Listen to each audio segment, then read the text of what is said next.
Chapter 698. Wang Zijin suddenly sat up. The first thing that rose in her heart was not her fighting spirit, but panic. She did not know why she felt so guilty. She was the one who should be strong. She took a deep breath, calmed herself down, and answered the phone. Zijin, let's talk. On the other end of the phone, Qin Baobao said straightforwardly. Wang Zijin was very good at reading people's minds, but at this moment, she could not detect the emotional fluctuations in Qin Baobao's voice. It was very steady, very calm, and revealed a sense of determination. Okay. Wang Zijin said in her heart. I also want to talk to you. You have to come sooner or later. I will help you cure your psychological illness. So she said, when you return to Shanghai, I'm already back. Qin Baobao interrupted. Wang Zijin was on guard. At the airport? Qin Baobao, on the highway. Let's meet at home. Our old home. She paused for a moment, and finally there was a fluctuation in her voice, with a hint of sobbing and sadness. Don't let him come. The call ended here. There was no crying or abuse. Wang Zijin knew that this was the calm before the storm. The old home, she mentioned, was the 80-square-meter small house, which actually carried many sweet and warm memories of Wang Zijin.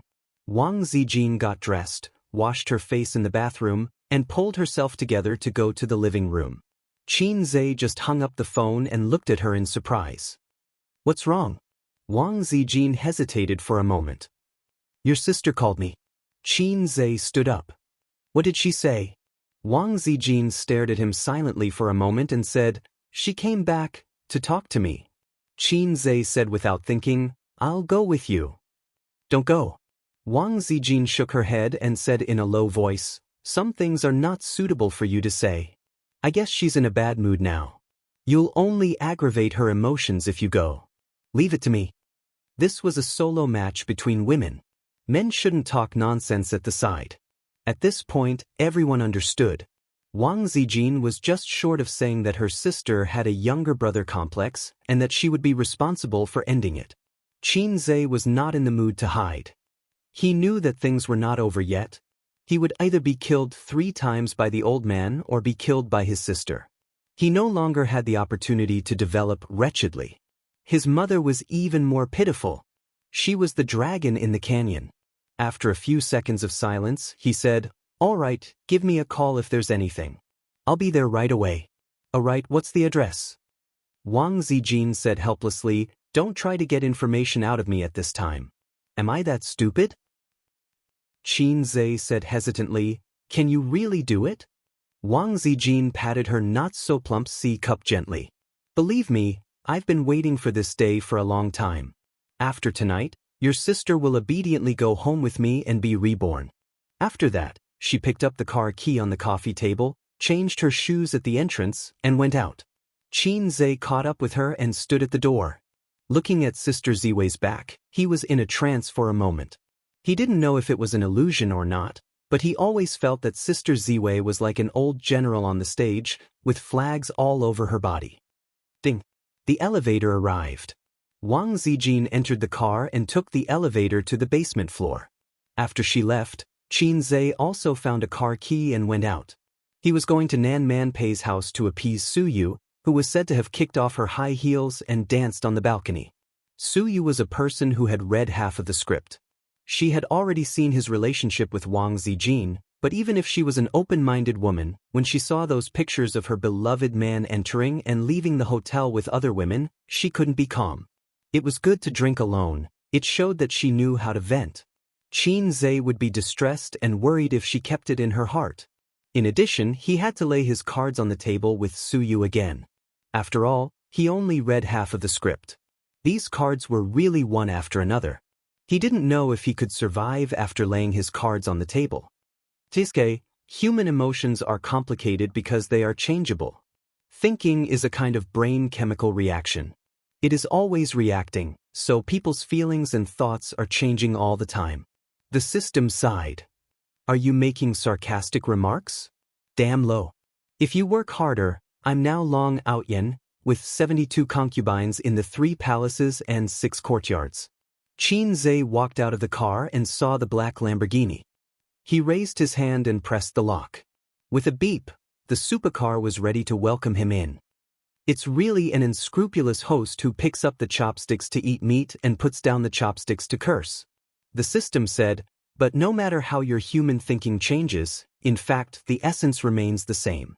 I've checked Long Outyan. If there is such a person in the world, then he must be a fickle and selfish scum. His so-called fickle but not fickle is actually just treating women as a tool for pleasure. We are always interested in the things we love, and we will even love it, but we will not really respect it. At any time, there will be another better tool to replace it, or the two can play together, just like the mobile phone. People should not consider the feelings of the mobile phone and choose not to change the mobile phone. I'm not looking down on scum. It makes no difference to me whether a scum is a hero.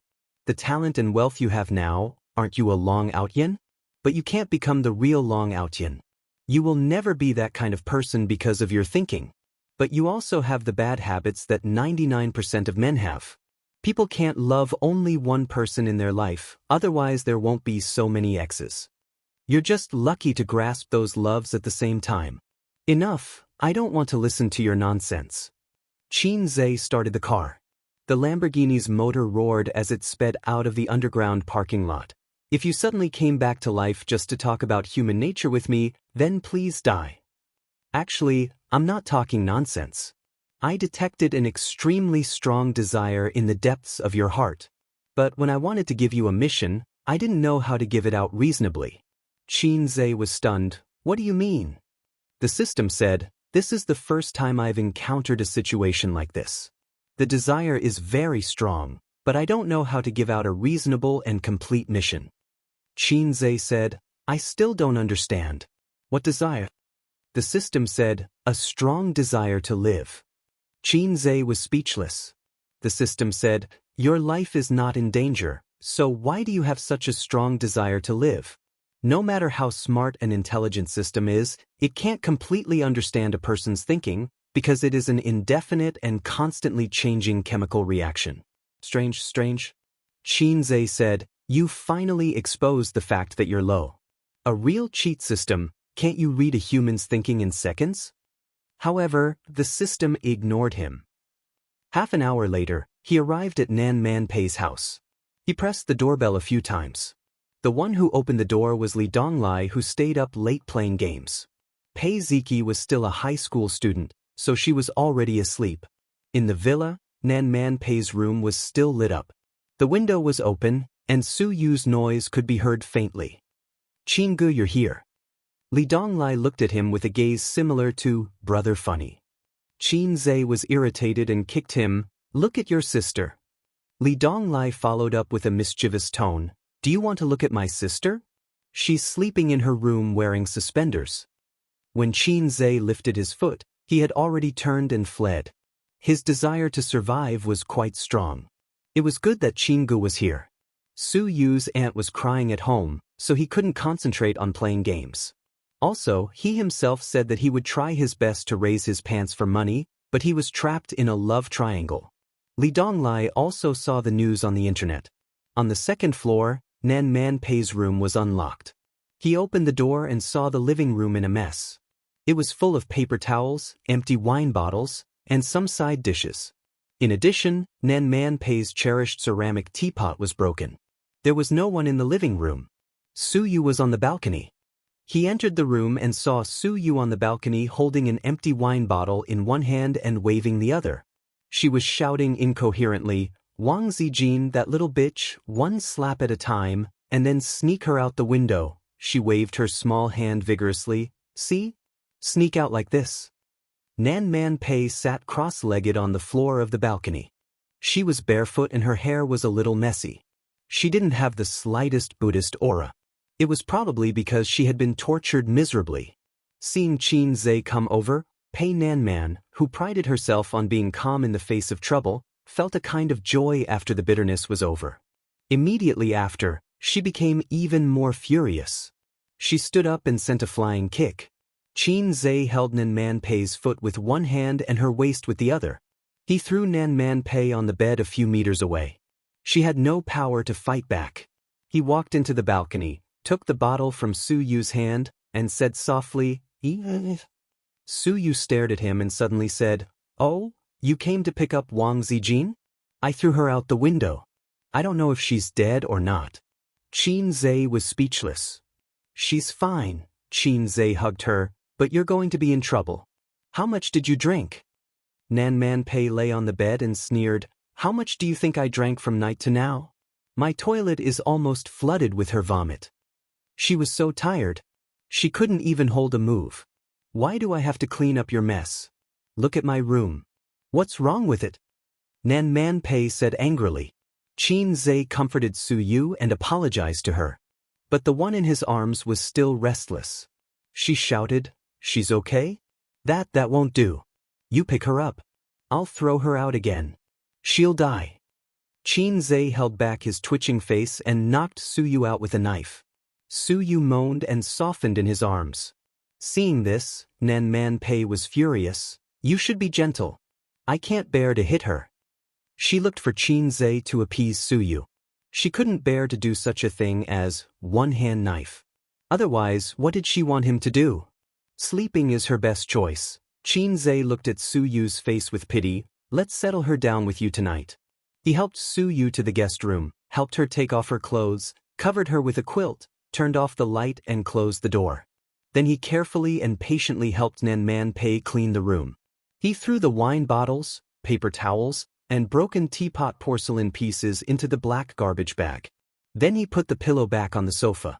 Finally, he spent 10 minutes cleaning up the toilet that smelled sour and alcohol.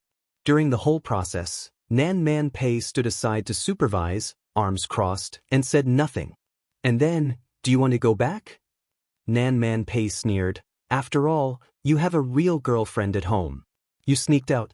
If you're found, do you want to kneel on the washboard?" The washboard is a joke from hundreds of years ago. "Sister man, your vocabulary is the same as your age, old and low," Qin Zhe said sarcastically. Nan Man Pei raised her eyebrows, and her jade-like face was murderous. "You're looking for death. You can't beat me." Qin Zhe rolled his eyes. Before she could explode, he sighed and waved his hand. "Sister Zine is going to kill first. I came here to farm for a while. Later, I'm going to kill someone. There's no rush. Let me have a smoke." Nan Man Pei frowned. "What's wrong with you?" Qin Zhe didn't answer. He lit a cigarette, inhaled deeply, exhaled, and said, "Sister man, remember the story of the little boy I told you the other day?" Nan Man Pei was silent. Su Yu fell asleep. "I wanted to tell her, but you can be a listener." Qin Zhe looked up at the ceiling, and his pupils gradually spread out. "Now I can tell you another story. After Sister Ziwei killed someone, this matter would not just be a secret between him and his sister. It didn't matter if he told her, and he didn't have to be so tired anymore." Chapter 699. It was 1:30 in the morning, and the street lamps illuminated the wide highway. Wang Zijin was driving a red BMW on the highway. Her eyes were looking straight ahead, and the focus in her pupils would occasionally disperse and contract. She seemed to have a lot on her mind, but in fact, she was deducing the battle situation in her mind. Should she show a strong side or should she be gentle? The answer was the latter. Like her brother, Ying Monster was soft but not hard. But when it came to love, it was not a good thing to be too soft. When it was time to be hard, she still had to be hard. So she would adapt to the situation later. Wang Zijin felt that she was an undefeated general who was going to the battlefield alone. In fact, she had always been an undefeated general in this aspect since she was a child. Love was a battlefield for any woman, and every woman had to have the awareness and determination to guard their love. After getting off the highway, it would take another 10 minutes to reach the nest. When Wang Zijin was passing through the traffic lights, she almost collided with a Volkswagen on the side. Fortunately, both parties reacted quickly and braked. The window of the Volkswagen's driver's seat was lowered, and the driver stuck his head out and scolded her. Wang Zijin looked up and found that it was already a red light. She had unknowingly run a red light. She patted her face and pulled herself together. Ignoring the driver's chatter, she turned the steering wheel wildly, bypassed the Volkswagen, and drove away. Driving into the community, she turned on the roof light, pulled down the mirror of the visor, and tied her long black hair with curly ends into a ponytail. Wang Zijin usually did not tie a ponytail, because Qin Zhe said that a ponytail would make her face look big. Although it was a joke, she took it to heart. But a ponytail would add a concise and capable temperament to her, making her look strong. After doing all this, Wang Zijin slowly exhaled a mouthful of turbid air, driving away all the negative emotions. She turned off the engine, pulled out the key, and locked the car door in one go. She strode towards the residential building. Her back looked like a female general heading to the battlefield alone. Pushing open the familiar door, the living room was brightly lit. Qin Baobao was standing by the window, silently overlooking the city full of lights. If Wang Zijin's back view was that of a general marching into the battlefield with determination, then she was that of a lost queen, lonely and desolate. Wang Zijin paused and looked at her silently. Qin Baobao gazed at the night scenery while she looked at Qin Bao's back. In Wang Zijin's mind, Qin Zhe's song, "Don't Talk," suddenly appeared. There was a line in the song that was very appropriate for the situation. If you want, with a black pencil, draw a silent stage play. In such an atmosphere, she suddenly realized that all the lines she had prepared did not seem to be suitable for opening remarks. In this silent stage play, she felt somewhat depressed and inexplicably sad. At this moment, Qin Baobao turned around and smiled. "You're here." Her smile was the same as before, but Wang Zijin could sense the emotions hidden deep within. As if there was a needle gently pricking Wang Zijin's heart, she nodded silently. Qin Baobao walked to the sofa, sat down, looked around, and whispered, "I still think this place is good. It's not big, but it's warm. There's only a wall between me and him. When I'm hungry at night, he can hear me when I shout. When he first moved in, I often couldn't sleep. If I wanted to watch a movie in the middle of the night, no one would accompany me, so I just shouted. Shouting once was enough. No matter how reluctant he was, he would come over. But why is it that as the house gets bigger and richer, the distance between him and me starts to get farther and farther? I thought about it for a long time and figured it out. At that time, he and I were like this house, not big, but pure and simple. We didn't have so many things between us: money, fame, the company, and you. Looking at it now, do you think this place is very small?" Her gaze swept across the living room. "But the three of us would stay in this living room every night after dinner. You watch movies, he does mathematical modeling, and I always like to mess with him. I've liked to mess with him since we were young. There's no reason, I just think it's good. When you came to Shanghai, I thought you would only stay for a while, but in the blink of an eye, it's been a year and a half. Actually, I was quite annoyed with you after that. Is it really good to stay in someone else's house so shamelessly? Hurry up and leave. If you leave, this will be our territory again. But when I think of you saying that your family forced you to marry someone you don't like, my heart softened. I've been so good to you." Qin Baobao suddenly couldn't continue and stared at her. "When did it start?" Wang Zijin opened her mouth and answered honestly, "End of last year." "End of last year?" Qin Baobao murmured and smiled sadly. "It's been almost a year. You've been hiding it from me for a year. It turns out that I've been fooled by you guys for a year like a fool." "Bao," Wang Zijin calmed down and said, "I confessed to him at the end of last year. I love him very, very much. I've never thought of snatching anything from you, but this is how a relationship is. It's wonderful, beautiful, and selfish. When I first met him, I didn't feel that there was anything about him that attracted me. In my heart, he was the younger brother of a close friend. He might be very interesting because in the 3 years of high school, my desk mate always talked about her brother. She always talked about how bad her brother was, but when she talked about him, her eyes were always gentle. I thought that this brother must be very interesting and very different. After I met him, seeing him is not as good as hearing about him. In the beginning, he even showed his admiration for me, which made me feel a little annoyed. I thought to myself that if this brother of mine is like other men, I'll move out after I find a job. You might not believe it, but it was your brother who pursued me first. After getting to know him for a long time, I found that he was indeed different. He was obviously very talented, but he was very timid, as if nothing in the world could be difficult for him. He wanted to pursue me, but he didn't dare to take action. The longer we got to know each other, the more attracted he became to me. I was always so happy when I was with him. But do you know, the person who first made me have the idea of trying to be his girlfriend was not him, but you. Wang Zijin said in a deep voice, "You can't hide it from me. We've known each other for so many years, and we've slept on the same bed for so long. You've never hidden your feelings from me." Qin Baobao looked at her in a daze. After a moment, she smiled bitterly. "You're right. I like him. No, I love him. No one in the world loves him more than me." This sentence was like thunder exploding in Wang Zijin's ears. It was actually like this. She had already guessed it, but when Qin Baobao said it personally, Wang Zijin's worldview was turned upside down. "Do you know what you're saying?" Wang Zijin was shocked. "Your brother and sister. As the elder sister, how can you say such things? Is it strange?" "It's quite strange.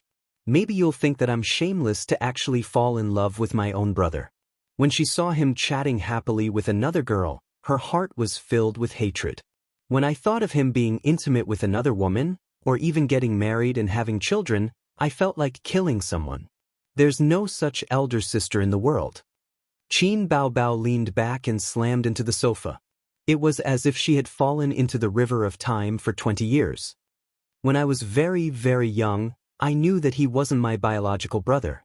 He and I accidentally eavesdropped on my mother's phone call, but we didn't know who the other child was. I was older than him, so I was more sensible. I scared him not to tell anyone about it. Just treat it as a secret. That way, we could still be a happy family. He wasn't smart and was very ordinary. At most, he was good-looking. It was because he had such an excellent elder sister that his mediocrity was highlighted. However, he didn't hate his elder sister because of this. Instead, he cared for her and gradually accepted his mediocrity. Many times, my elder sister expected better from him. She hoped that he could pull himself together and become a boy with a temper. In the future, he would become a man with a temper. So I started to bully him, steal his things, and add insult to injury when my father beat me. But he was still so good to my elder sister. When he gave his favorite toy to my elder sister, his timid eyes, like a deer's, deeply hurt my elder sister's heart. Ace was very timid when he was young. He only knew how to play behind me. He didn't dare to say anything when someone stole his mother's new pencil case in elementary school. He even had to ask his elder sister to help him get back at them. One year, I was in the 5th grade and he was in the 3rd grade. He was just a little kid. On our way home from school, a group of boys bullied me. They pulled my hair, stole my bag, and poured out all the books inside. They said that if I didn't want to be friends with them, they would cause trouble for me every day. One of them even lifted my skirt. All I could do was cry. No one came to help me. I couldn't count on anyone. Could I count on a brat in the 3rd grade? But do you know, when I was most afraid, it was this brat in the 3rd grade. He stood in front of me and cried, telling me not to bully my elder sister. Then he fought them to the death. Qin Baobao's mind flashed with images of the past. In the image, the short kid fell down after being kicked and punched again and again. However, he gritted his teeth and stood up, fighting with the boys who were a head taller than him. He was clearly scared and wanted to call for his mother. However, he refused to back down. He gritted his teeth and fought with tears streaming down his face. The girl behind him cried until her beautiful little face was ruined. Even though more than 10 years had passed, this image was still fresh in Qin Baobao's mind. It was one of the most precious memories of her and her younger brother. From that day onwards, my feelings for him started to change quietly. I didn't even notice it myself. After that, my younger brother's kindness to my elder sister was no longer pure familial love in my heart. It wasn't pure, but it was very sweet. He was always gentle and modest towards my elder sister. He let me do whatever I wanted and gave in to me. He often complained that his parents' doting caused me to develop a lot of bad habits, but he never reflected on himself. In fact, he was the one who doted on my elder sister the most. All these years, my elder sister became more and more dependent on him. When she was at her most infatuated, She even felt that it was enough for her to have him in the world. Nothing else mattered.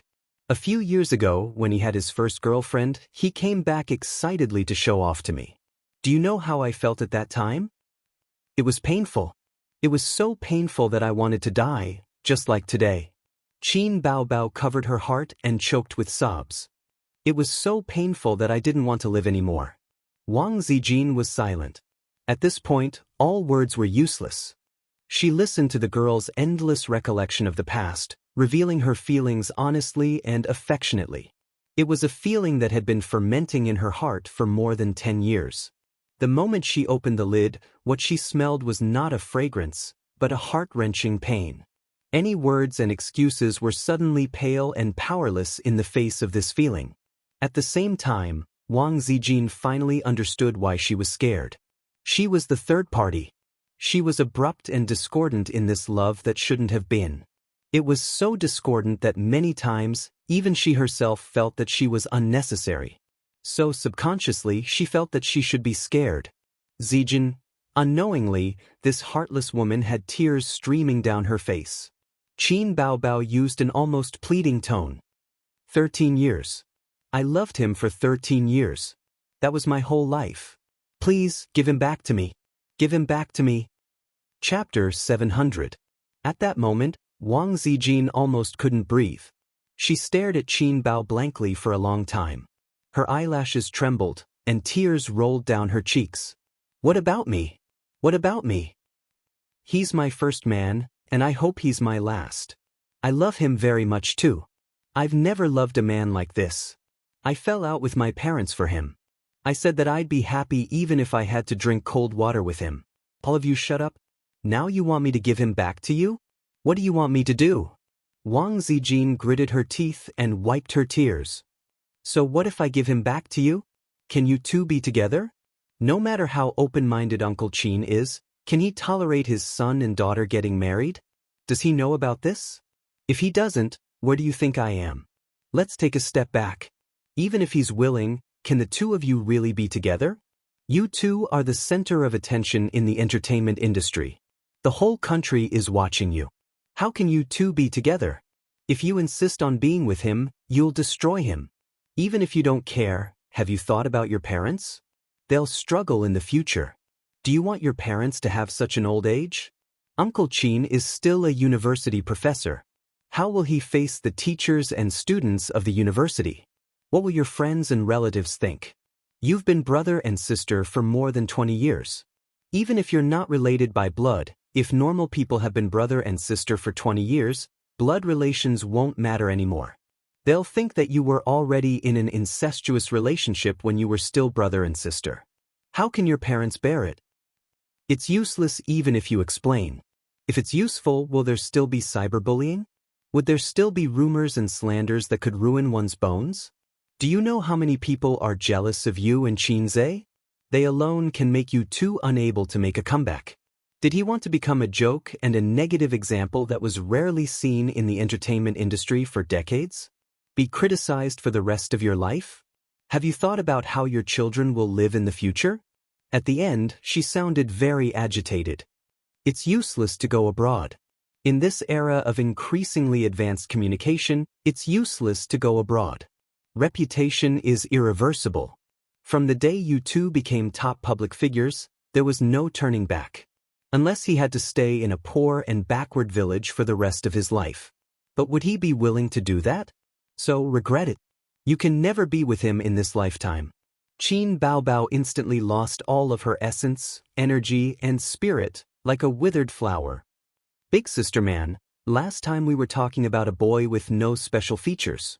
One day, a beautiful goddess suddenly confessed to him. Actually, before that, there was another oval-faced goddess who confessed to him. But this one is different. She's a die-hard fan. It's just that they especially worship you and are willing to sing at the top of their lungs. You are the electricity, you are the light, you are the only legend. At that moment, his heart was filled with joy. Coincidentally, he also had a good impression of that goddess, although at that time, there was no such thing as love. Qinze exhaled green smoke. Nan Man Pei held the tea, her expression unchanged. The teapot was replaced with a beautiful glazed blue and white treasure. The price was 10 times that of the first broken one. She had kept this teapot as a collection for many years. If it was broken because of this, Nan Man Pei would definitely hang Suyu up and beat him. She knew that Xianxia was talking about such a thing. Wasn't it about getting drunk that day and taking blood from each other with Suyu? She had heard it so many times that her ears were about to grow calluses. It was annoying to always show off their love in front of others. But before the two of them, there was actually a girl who loved him deeply. Xianxia paused for a moment and took a deep puff of his cigarette. The boy was born into an ordinary family. He has an extremely beautiful sister. His relatives and friends all praise him. He has received so many awards that his hands go soft. Compared to him, his younger brother, who has never even received an award from an activist, is particularly unbearable. But children also have dignity. The child's heart is more fragile and sensitive. So he began to try to please his sister. As long as he could play with his sister happily, when she enjoyed the praise of the elders, the boy could also rub her glory. He didn't want the elders to shake their heads and sigh at him after praising his sister. But stupid is stupid. There is really no way. The biggest gap in the world is the gap between IQ. It's innate. No matter how hard you work, it's useless. He longed to be a good person like his sister. He wanted to enjoy the praise of his parents and be praised by his relatives and teachers like her. If he can't become such a person, then get her. Xianxia bowed his head and looked at Nan Man Pei. Yes, get her. You probably don't understand the pain of a mediocre person. No matter how mediocre a person is, he or she would also dream of being brilliant.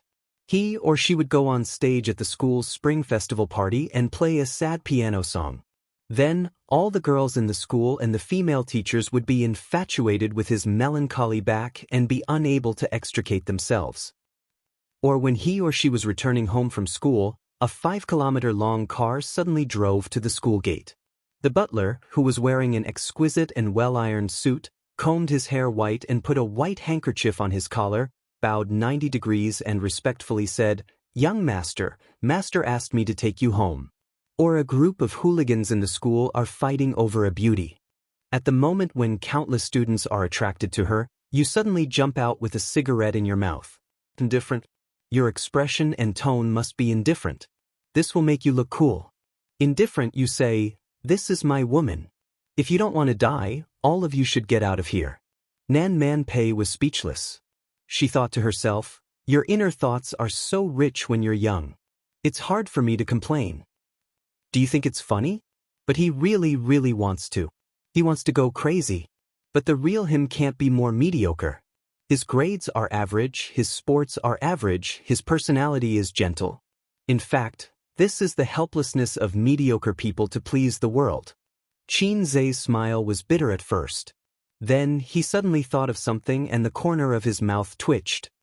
When he entered junior high school, the beautiful troublemaker sister caused trouble again.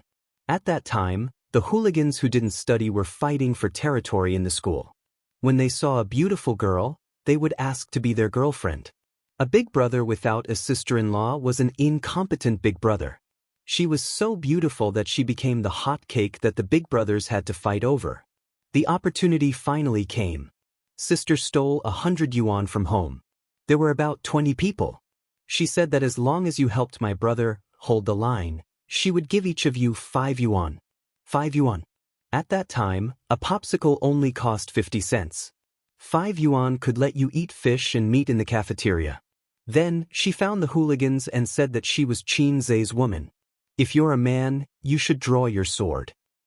Actually, at that time, as long as she explained the situation to the teacher, those hooligans wouldn't dare to provoke her. She was a top student, and the school valued top students very much. Nan Man Pei commented, "She's young, but she's quite scheming. I've never been so flashy." In front of dozens of people, I had a one-on-one fight with the school's bad student leader. In the end, I won. A fight between children is very simple. As long as you're not afraid of pain and fight to the death, it's not difficult to win. Although I looked worse, I shouted at him loudly. I said, "Qin Bao Bao is my woman."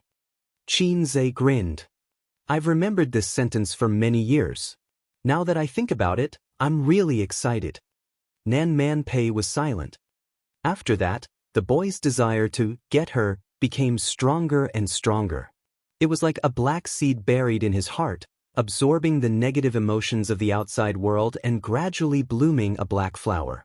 From then on, he began to pay attention to his sister's beautiful figure and beautiful face.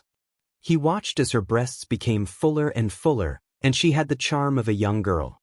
He still treated her well, but it was no longer the affection of a younger brother trying to please his sister.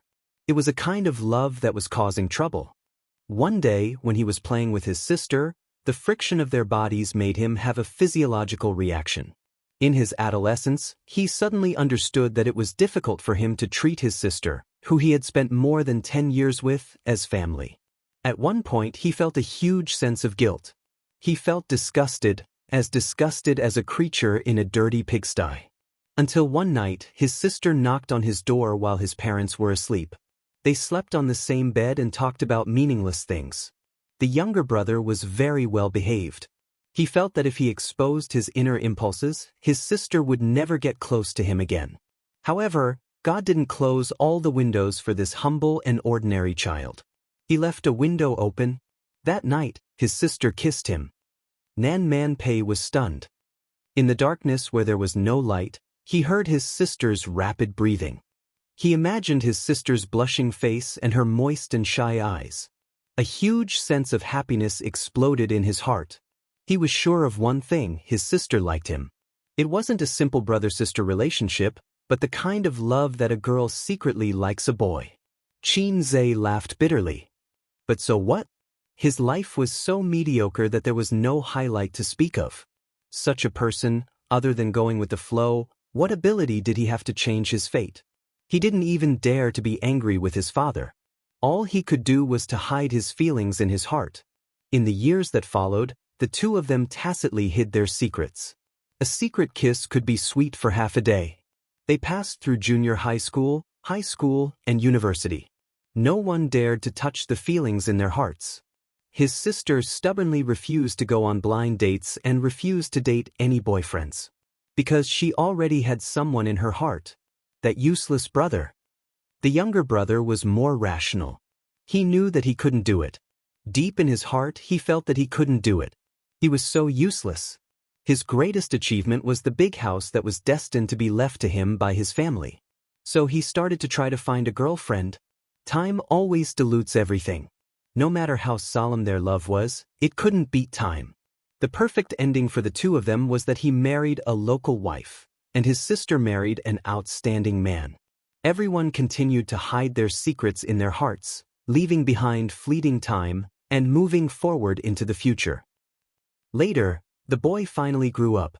He started to show his talent and became a child praised by his relatives and friends.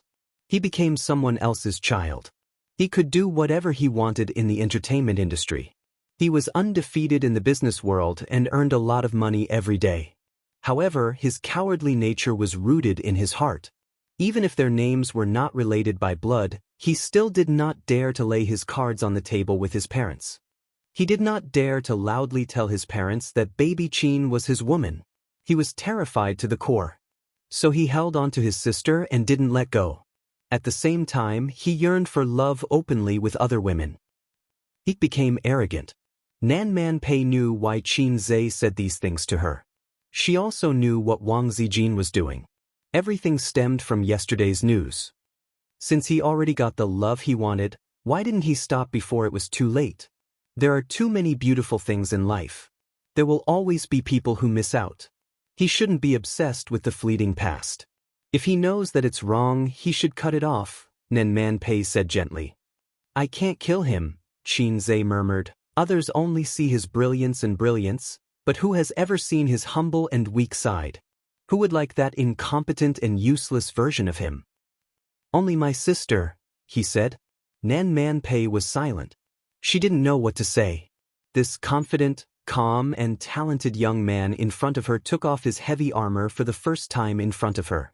Inside was a timid and humble little boy. Perhaps this was the real him? Chapter 701. At 2 o'clock in the morning, Wang Zijin went out of the door in a daze. The moment she closed the door, she turned around and saw Qin Bao sitting on the sofa in a daze, like a delicate puppet that had lost its spirit. Murderous intent. Every word that Wang Zijin said when she was excited hit Qin Bao's weak point. But she was not complacent at all, and she even lost the interest in pursuing the victory. At this time, if there was a bottle of wine, Wang Zijin would not hesitate to get drunk. There was no result from this conversation, and it was impossible for there to be a result. She tried to be strong, but when she saw Qin Bao's tear-stained face, she couldn't bear it in the end. It was really like the old saying that, the battlefield changes rapidly. Before she had time to use the combo in her mind, Qin Bao took the lead. It was the first time that the girl had revealed her heart. Can you imagine that under her heartless appearance, there was such a deep-rooted love? No, it was not love, it was love. Wang Zijin was unable to refute, let alone deny it. She only felt that fate was like a naughty child, always playing some fatal jokes with adults, but she couldn't hit its butt. Stepping on the dim street lights, she returned to the car and sat alone in a daze. At this point, she couldn't cut off this love that shouldn't exist by waving a butcher's knife. When she finished listening to Qin Bao's self-description, she knew that the girl was deeply in love and couldn't extricate herself. Deep in the forest, she saw a deer, and deep in the sea, she saw a whale. Qin Bao was too deep in this love and couldn't turn back. What about him?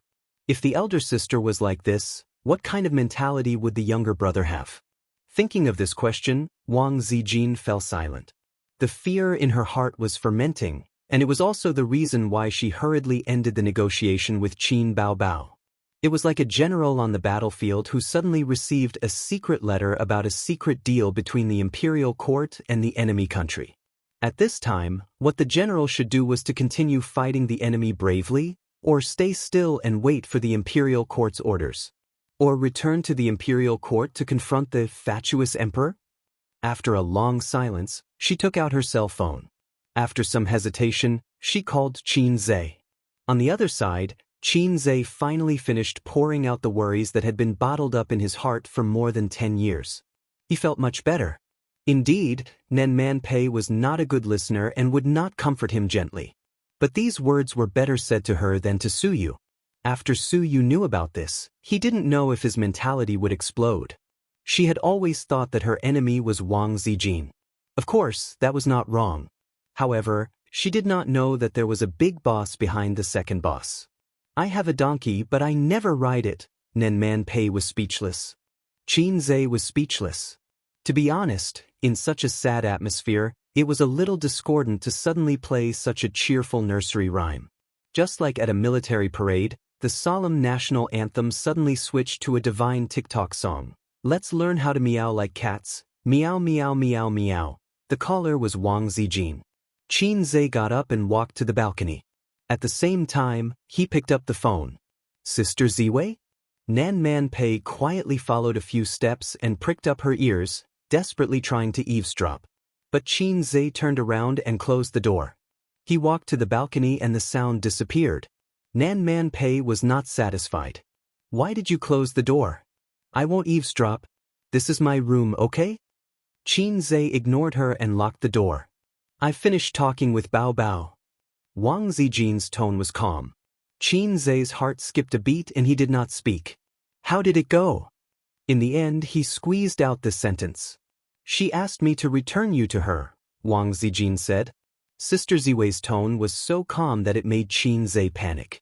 The sister complex that he had hidden for many years had been exposed in front of his girlfriend. No man could face it with a smile anymore. Before I met her, I was very confident. I thought that it was one-sided and not enough to affect us. What I wanted to do was to let her choose to accept it calmly. I went to appease her, but now... Wang Zijin paused and did not continue. After a moment of silence, she said that brother needs to be more rational and self-aware. He once tried to get a girlfriend to let her and her sister give up. She stopped him once, but she knows that she can't stop him forever. Qin Zhe, there's something I want to ask you. Answer me honestly. She called out Qin Zhe's name. Ever since the two of them became familiar with each other, she had never called him by his name. You said, "We haven't known each other for long, but you took the initiative to pursue me. You seem to like me very much. Are you sincere or just acting for my sister?" Wang Zijin said in a low voice. "Don't patronize me. I'm sincere to you now," Qin Zhe said in a low voice. Wang Zijin said bitterly, "Yes, you've never been the kind of person who can't walk away when he sees a beautiful woman. I should have thought of it. But I didn't show that I was willing to give it a try at first for you. We're all the same. Neither of us is pure enough." Qin Zhe was silent. He didn't know what Sister Ziwei was thinking. At least, it didn't matter to him whether the affection was pure or not. There were many ways for men and women to fall in love. Love at first sight, love after a long time. He had never seen the former. The latter was like him and Suyu. As long as the two of them fell in love with each other, it didn't matter what the pattern was at the beginning. But when Qingnu might be a little obsessed with emotional cleanliness. So Qin Zhe couldn't say, "Bro, there's nothing wrong with that. Let's not bother about it. That's not important." Wang Zijin sighed faintly. "Bao Bao, I know what's on your mind. What about you? If you had to choose between her and me, who would you choose?" This question was harder to answer than whether I should save your mother first when she fell into the water. Qin Zhe was silent. Wang Zijin waited in the car for a long time, but there was still no reply from the other end of the phone. Her heart gradually sank to the bottom. Wang Zijin was even prepared to be humble. She would say, "I won't be scheming or arrogant anymore. I won't keep you in suspense anymore. Please choose me. Although choosing me would make you bid farewell to that period of youth, I still want you to choose me. Please, you must choose me." She couldn't say those words. Qin Zhe's silence gave her the best answer.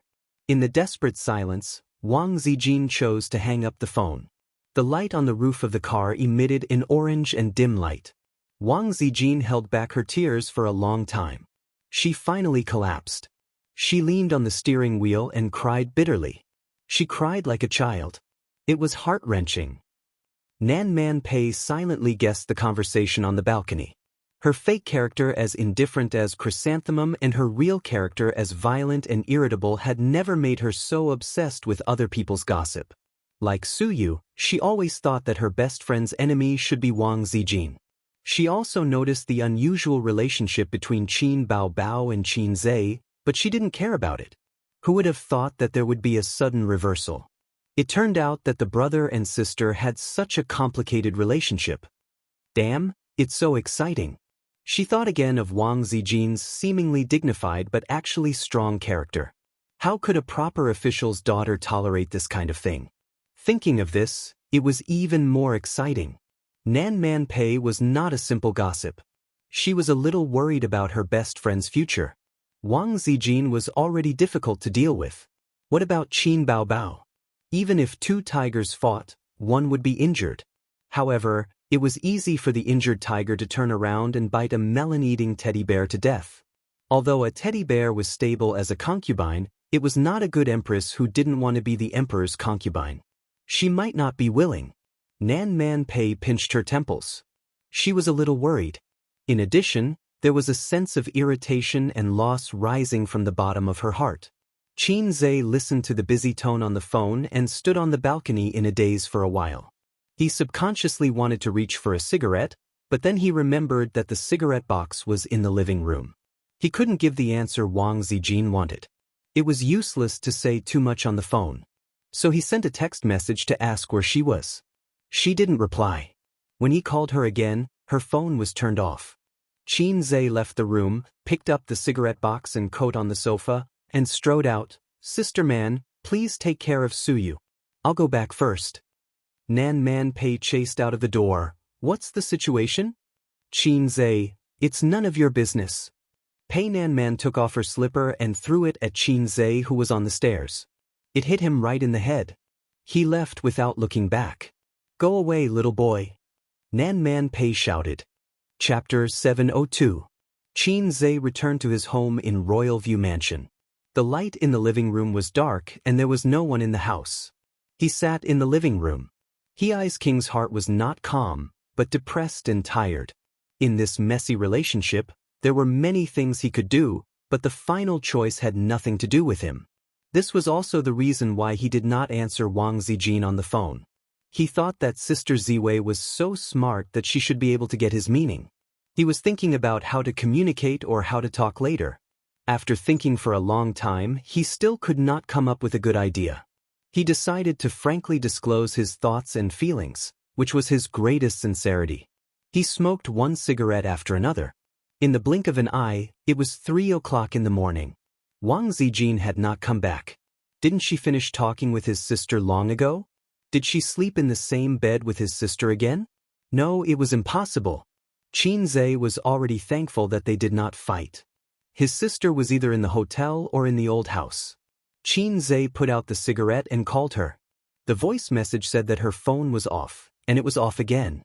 Sister Ziwei and his sister worked together to hang up the phone.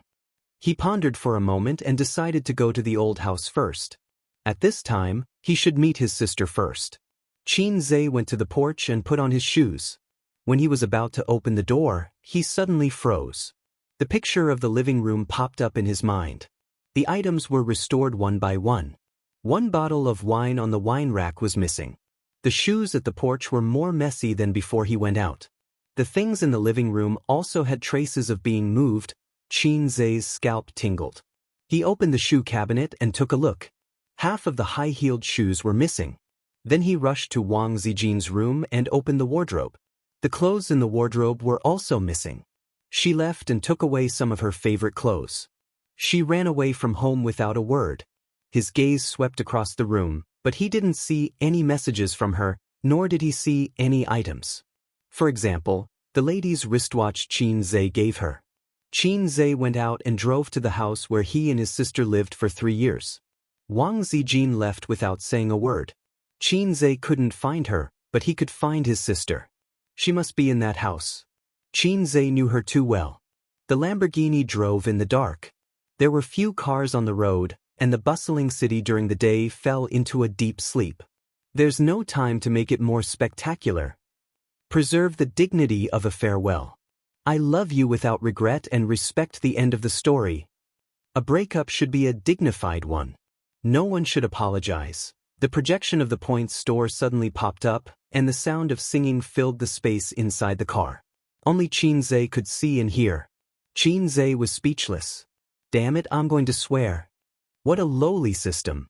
Don't be so intense, I'm just playing a song to relieve your stress.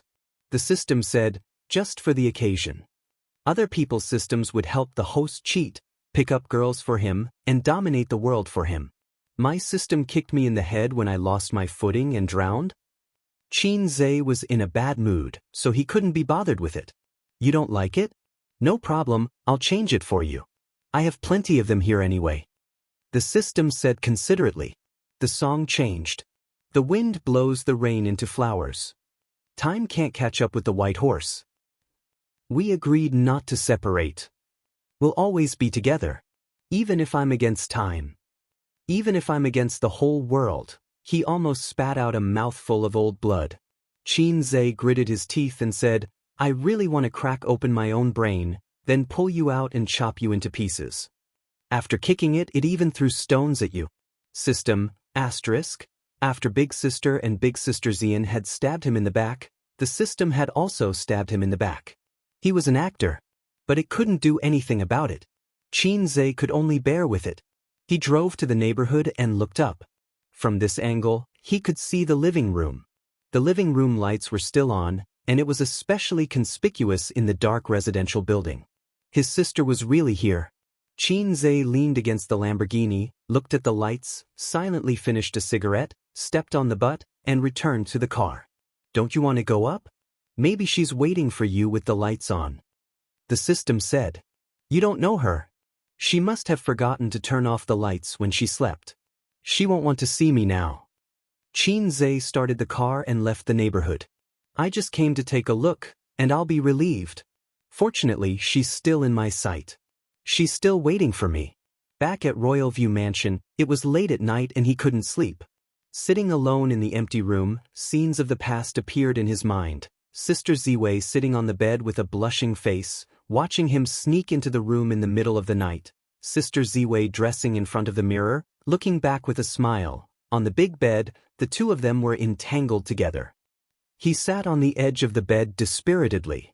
Time passed little by little. The sky outside the window gradually turned white, and then the sun rose. He unconsciously sat there for the whole night. At 7:10 a.m., a text message came into the mailbox, and the sound pulled Xianxia back to reality from his daze. Ace, I'm going back to the capital. The flight is at 7:40 a.m., and I've already boarded the plane. I didn't get your reply, and I'm very sad. Grandpa said that the art of controlling people is nothing more than a combination of kindness and power.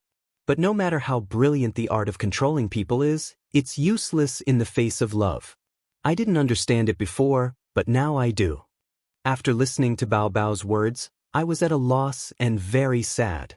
There should be no sympathy or pity in love, but I know that she loves you more than me. What kind of feelings can be hidden in the heart for more than 10 years? The moment I opened the lid, I saw despair in her eyes. It was the sadness of a girl. At that moment, I was so sad that I couldn't speak. But I'm a selfish woman, and I still can't stand a third party in my love. I value it more than my life. The text message was very long, and she sent a few in a row. In the past year or so, I met an interesting boy and regained my love. You're different from all the men I've met. You're narrow-minded, indecisive, and sometimes, you're a damn child who makes people hate you. But because of your indecisiveness, you've maintained the happiness and stability of this family for more than 10 years. Bao Bao can't do that. She's too stubborn about love, and she's even willing to burn herself and the people around her. But your sadness isn't any less than hers. When you were silent on the phone, I knew it. You're just used to suppressing your emotions in your heart, just like when your parents and relatives were disappointed. You silently accepted it and licked the wounds in your heart. You're always like this, showing your kindness and gentleness to the world with trepidation, afraid of the disappointment in others' eyes. You have many shortcomings, and I'm not a good girl either. I'm two-faced, scheming, and smiling to others. But in my heart, I'm thinking, this idiot, let's see if I don't play her to death. You've already seen through my true nature, but you don't dislike me at all. I'm very happy, because I know this has nothing to do with my family background. During this period of time in Shanghai, I've witnessed your growth. I've seen you, who had nothing, become a rising star. Some people say that being able to accompany a man from poverty to prosperity is the greatest happiness for a woman. This is also my happiness. At least my mark in your life won't be much lower than hers. I've met many sons of rich families, and I've also seen even more sons of poor families who became all-powerful in the end. The former think they're better than others, while the latter are arrogant and scheming. They're all inferior to you. You've always maintained your original heart, and I can see it from your attitude towards her. No matter how unwilling I am, I have to accept it. Shakespeare said, "The path to true love is not smooth. So we'll have to part for now. Forgive me for not wanting to see you now. Seeing you will only make us more depressed and sad. We'll give each other time and space to calm down. I want to be alone, and you need to be alone too. I don't want to call you. I'm afraid you'll ask me who Jingjing is. You're always like this. Sometimes I like your frivolity, and sometimes I hate it. I'll have to trouble you with purple crystals matters. I've left the bank card in the drawer. Initially, I wanted to go home with you during the new year. After the engagement, I've been planning how to use the money inside. First, I'll have to buy a house of my own. The renovations can't be as luxurious as the place I'm living in now. It has to be simple and stylish. Your study has to have an antique shelf to store some antiques. You also have to have a bookshelf. I have a lot of books that I want to buy, but I don't have a place to put them. Then I'll steal Grandpa's most cherished bronze beast paperweight and give it to you as a treasure to guard your house. There's too much I want to say, but I don't think it's necessary to say it. When you've thought it through, no matter what your choice is, please give me a call. I hope it won't take too long. In the end, I don't regret meeting you in the best time of my life." Xianxia silently put down his phone. His eyes were red. "Aren't you going to chase after her? Even if she's already taken off, it's only a 2-hour journey from Shanghai to capital city. You can still bring her back," the system said. Xianxia ignored it. in case it took the opportunity to add insult to injury. The system chattered on. Women say no, but in reality, they want it very much. Their words should be heard in reverse. Still ignoring it, the system said helplessly, "Go on, go on. I'll give you a mission too. How long has it been since you've done a mission?" Qin Zhe shook his head. She's right. Chasing after her won't help, because she hasn't thought it through. She doesn't have an answer in her heart. There's no point in chasing after her. Give her some time. She needs some peace and quiet. Qin Zhe walked to the window and pulled open the curtains.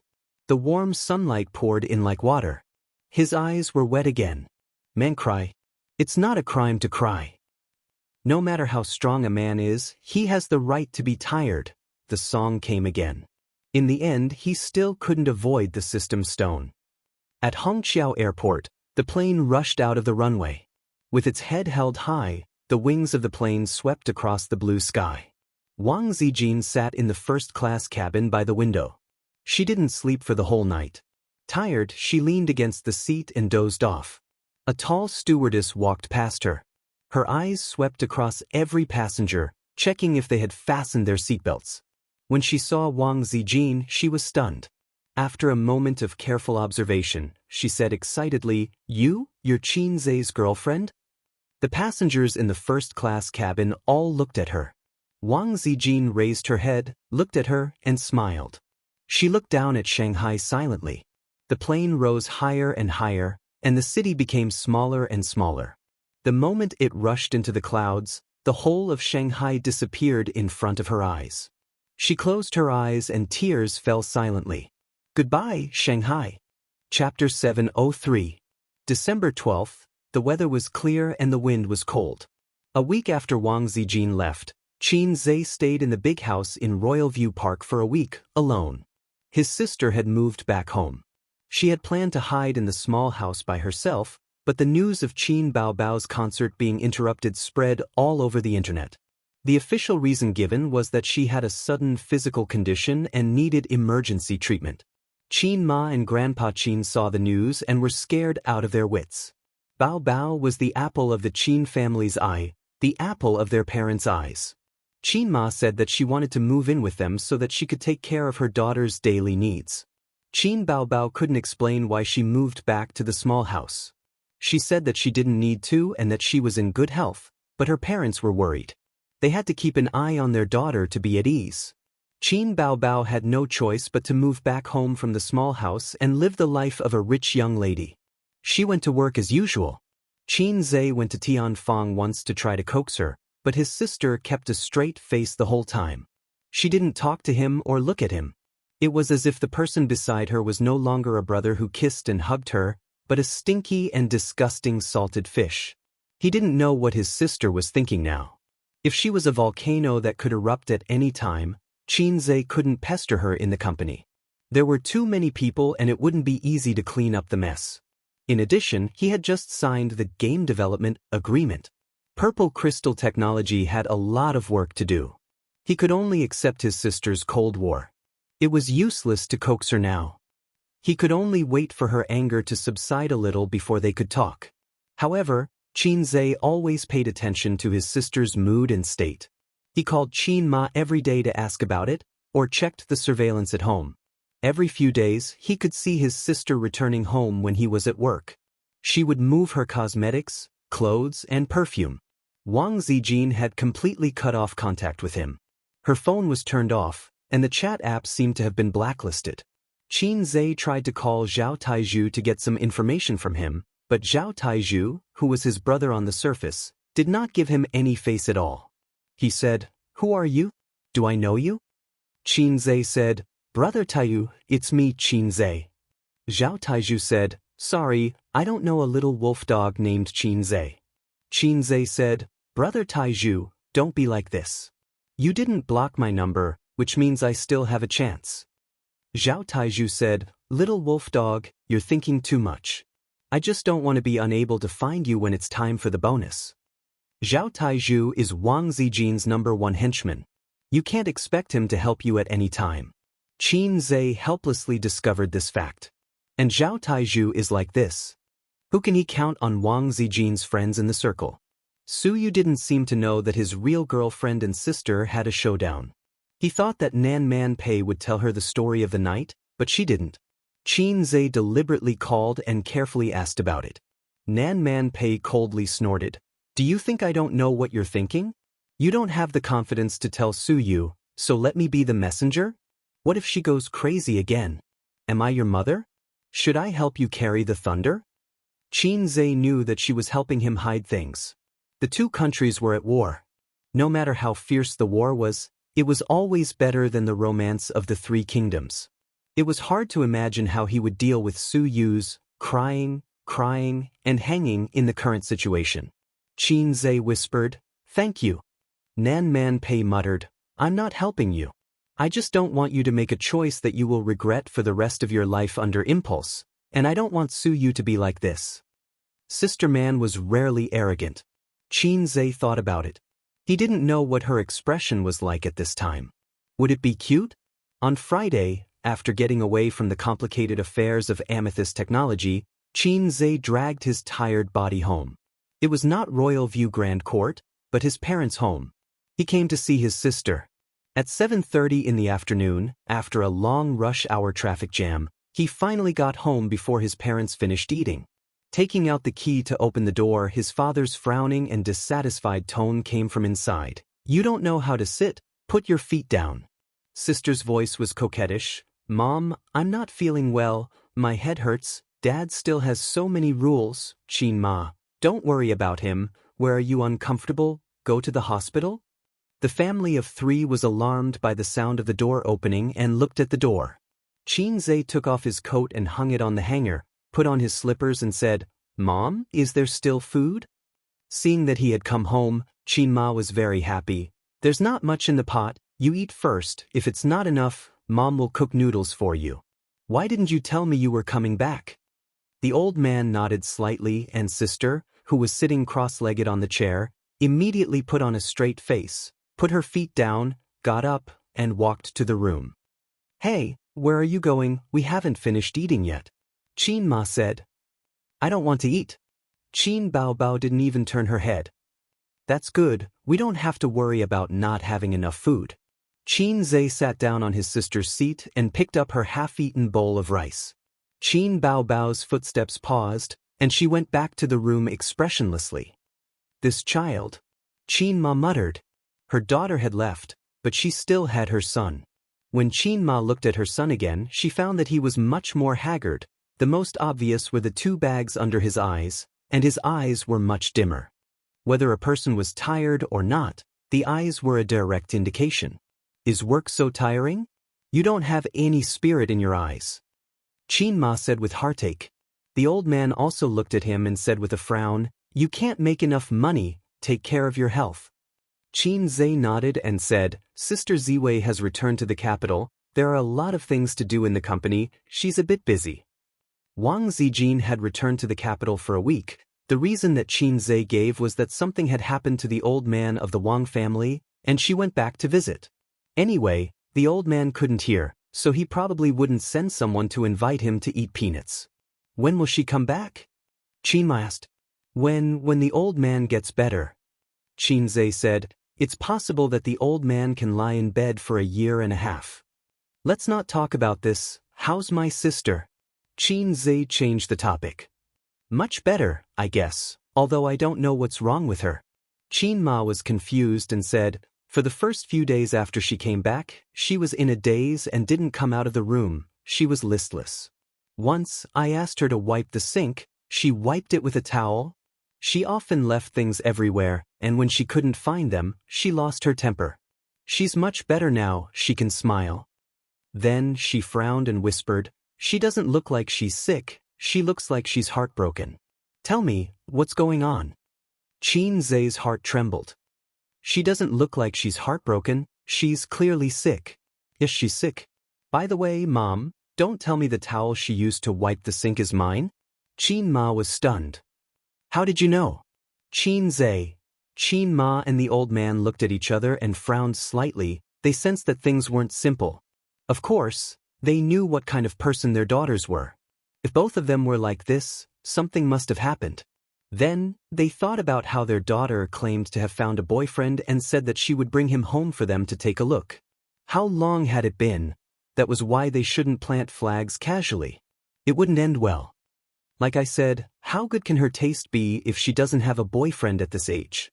She's just a troublemaker. How did she grow up to look like this? Qianma murmured. Qianma was more worried. She felt that her daughter must have met a heartless man who was attracted to her. If she knew that the other party was her son, how would she feel? That was why it wasn't a good thing for a woman to be too beautiful. Qianxia shrunk his head and pretended that he was eating attentively. After dinner, Qianxia said that he had a bad headache and went to bed. While the old man was watching TV in the living room and his mother was washing the dishes in the kitchen, Qianxia tried to open his sister's door. The door was locked. He knocked on the door, but there was no response. His sister ignored him. Qianxia could only go back to his room. He was indeed very tired. Work was one reason, and another reason was that he couldn't sleep these few days. He tossed and turned, unable to sleep.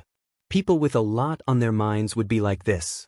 With a knot in his heart, he had insomnia and dreams. His strong body couldn't take it anymore, and he was especially tired. He lay on the bed, smelling the smell of the sun on the bedding.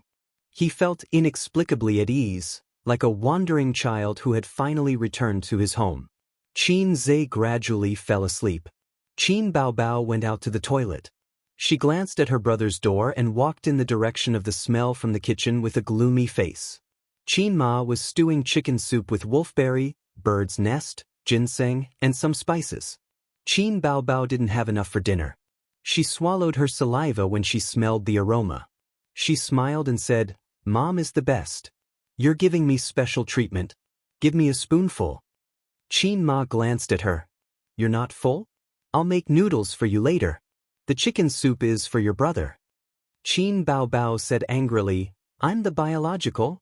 Am I not the biological daughter?" Qianma said impatiently, "It was meant for you, but you didn't drink it a few days ago. Who's to blame? If you want to drink it, wait until tomorrow. There's no more chicken at home. This is for Ace. He's too tired from work. Look at him, he's lost a lot of weight." Qin Baobao said lightly, "He deserves it." Qianma knocked her on the head and said unhappily, "He's not working so hard to earn money. Without him, would you be so comfortable? You're fattening at home all day." Her mother obviously misunderstood. Qin Baobao couldn't explain and said angrily, "I won't drink it. I won't drink it even if I die, okay? Don't mention him in front of me. It's so annoying." Pitter-patter. She took off her boots and walked away, swaying her hips. Qianma shouted from behind, "Go get Ace to drink the soup." Qianxia was a light sleeper. It was hard for him to fall into a deep sleep when he was in low spirits.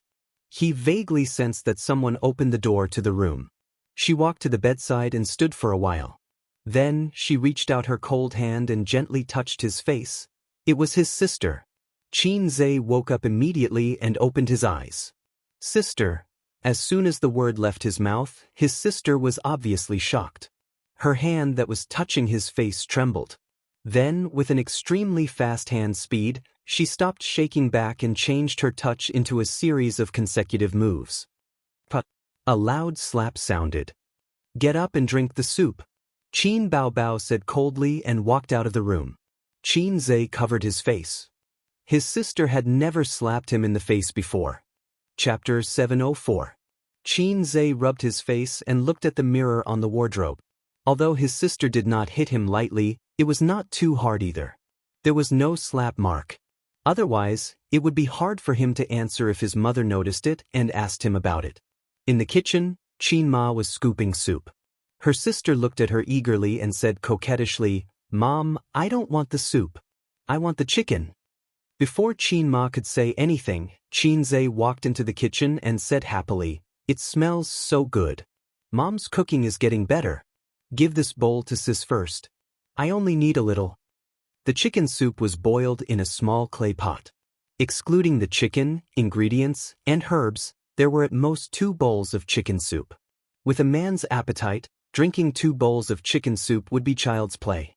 So, Qin Ma did not include her daughter's share. Qin Baobao immediately pulled a long face when she heard this. Who wants to drink it? I'll wait for Mom to cook it for me. Qin Ma was stunned. Weren't you drooling just now? It's best if you don't drink it. Son, you drink it. It's all yours. After being a little princess for so many days, she was suddenly embarrassed by her mother in front of her younger brother. Qin Baobao bit her lip and said angrily, I don't have a mother like you. I won't eat noodles either. She then ran to the living room. Qin Ma was confused. What's wrong? Qin Zhe. Maybe Aunt Flo is here. Qin Ma, your sister's period is not right. Qin Zhe carried 2 bowls of chicken soup to the living room. His sister and Grandpa Shen were sitting together in the living room watching TV. He placed a bowl of chicken soup in front of her and said ingratiatingly, Sister, have some chicken soup. Qin Baobao was expressionless as she watched TV. Grandpa Shen glanced at her. Ace is talking to you. Qin Baobao said coldly, No. Since she didn't drink it, Qin Zhe would drink it himself. The soup was very rich. The fragrance of the herbs and spices didn't overwhelm the taste of the chicken soup. After more than an hour of simmering, they blended together harmoniously. Goji berries were top-notch goji berries. They were plump and full. After swallowing them, one would chew them and feel sweet. The living room was filled with an alluring fragrance. Qin Baobao had always been a coward, especially when she was hungry. She secretly swallowed a few mouthfuls of saliva and pushed the blame to Qin Zhe. I already said that I don't want to eat, but you still brought it over. You're so annoying. With a look of disdain, he pretended to be in a difficult position as he picked up the bowl. Seeing this, the old man took the bowl and said, It's okay. If you don't want to drink, then don't drink. Dad will help you drink. Your mother's cooking is amazing. Qin Baobao, seeing the 2 bulging veins on his sister's smooth forehead, Qin Zhe's mouth twitched. He thought to himself, Dad, it's fine if you don't help me, but you're hitting me when I'm down. You're the same as the system. He wanted to wait until his sister was full and in a better mood before saying a few sweet words to see if it could ease their relationship. But now there was no hope. At least there was no hope for today. It was cold. Fortunately, Qin Ma's cooking skills were not bad. The soup was fragrant, with diced meat and shredded carrot. A poached egg was placed on top, and oil was sprinkled on both sides. Qin Baobao pounced on the coffee table and wolfed down the food. It was delicious. After Qin Ma finished cooking the noodles, she cut a plate of fruit and brought it over. The best thing about having a full-time mother was that there was no need to worry about not having food on the coffee table in the living room. There was also no need to worry about not having someone to wash the clothes or dry the blankets. Qin Baobao was halfway through her meal when she stopped and took out a tissue to wipe her mouth. Mom, do you have a suitable blind date? Qin Zhe's eyebrows twitched violently. Qin Ma and the old master looked at each other, thinking that their daughter had indeed fallen out of love. There's no need to be so anxious, Qin Ma said. She had just fallen out of love. Although she had always thought that her daughter would become an old leftover woman in 2 years' time if she didn't get married, Qin Ma hoped that her daughter would think carefully and face her feelings seriously instead of having such a casual attitude. That's funny. You've always been the most anxious, and now you're not anxious? Are you making fun of me? Qin Baobao said unhappily, I'm anxious. After the new year, I'll be 27. If I don't get married, am I going to be an old maid? If I have a boyfriend now, I'm confident that I can get married before 30. Qin Zhe said in a low voice, There's no need to rush. You're only 25. It's still early. Qin Baobao said lightly, Sister wants to get married. Is that bothering you? Qin Zhe was speechless. I'm full. Qin Baobao stood up and said, Mom, keep an eye on him. He doesn't need to be rich. He just needs to be a good person. Don't be a half-hearted jerk. I have no taste. I'm blind. I'll have to trouble you to keep an eye on him. I'll go talk to her. She's not in a good mood. Qin Zhe found an excuse and followed her. After their son and daughter left, the old couple had fewer scruples when talking. Qin Ma said worriedly, She's really fallen out of love. It seems that she was dumped. The old master's face fell and he said angrily, "Didn't Ace say that he's very powerful in the entertainment industry? How could he just watch her get bullied? I'll ask him about it some other day. Bao Bao likes to get into a dead end. Why don't you help her find a blind date? Distract her." Qin Ma rolled her eyes at her husband and said, "Are you stupid? You like to get into a dead end. That's why you need to slow down. I'm afraid that she'll have a playful attitude." Qin Zhe turned the doorknob before his sister locked the door. She tried hard to stop him from coming in. But how could a maggot Bao Bao compete with him? He pushed the door open easily. In the room, the siblings looked at each other silently. Qin Zhe whispered, "What nonsense are you talking about? What blind date? Mom will take it seriously." Qin Bao Bao said coldly, "I'm not joking." "You're not joking. I'm the one who doesn't want you to go on a blind date." Qin Zhe said, "If you go on a blind date, what should I do?" Qin Bao Bao sneered, "Go and find your sister Ziwei. I was so angry that I went back to the capital. This week must be very hard. Mom said that you've lost a lot of weight. If you miss her, go and find her. I didn't stop you." "Good sister, don't be angry. It's my fault." Qin Zhe took her hand and hugged her sister's small waist. Slap. Unexpectedly, Qin Bao Bao slapped him away. She looked agitated and said in a sharp voice, "Qin Zhe, do you think that I can't live without you?" Her reaction was very big. She glared at Qin Zhe fiercely. Her eyes suddenly turned red with a trace of hysteria after being wronged to the extreme. She was not afraid of being heard by her parents. Qin Zhe was stunned. He had never seen his sister like this. He was a little at a loss. In the silence, Qin Bao Bao's eyes slipped down 2 lines of tears. She quickly wiped them with the back of her hand and looked miserable. "Wang Zijin is right. I'm used to being selfish. I've been selfish since I was a child. What I want and what I like are all based on my heart. I don't care about other people's feelings. I've never thought about what Mom would do, and I've never considered your feelings. I don't want you to find a girlfriend. I don't want to pester you and restrict you. If I had a little conscience, I wouldn't be so capricious. I shouldn't have stuck to you. It's the same with being a star. Because of vanity, I ignored Mom, Dad, and you and became a star. I didn't expect that I would come to this position today. Do you know how much I regret my debut? I regret it so much that my intestines are turning green. It was I who pushed us into the abyss step by step. Step by step, we walked on this road of no return.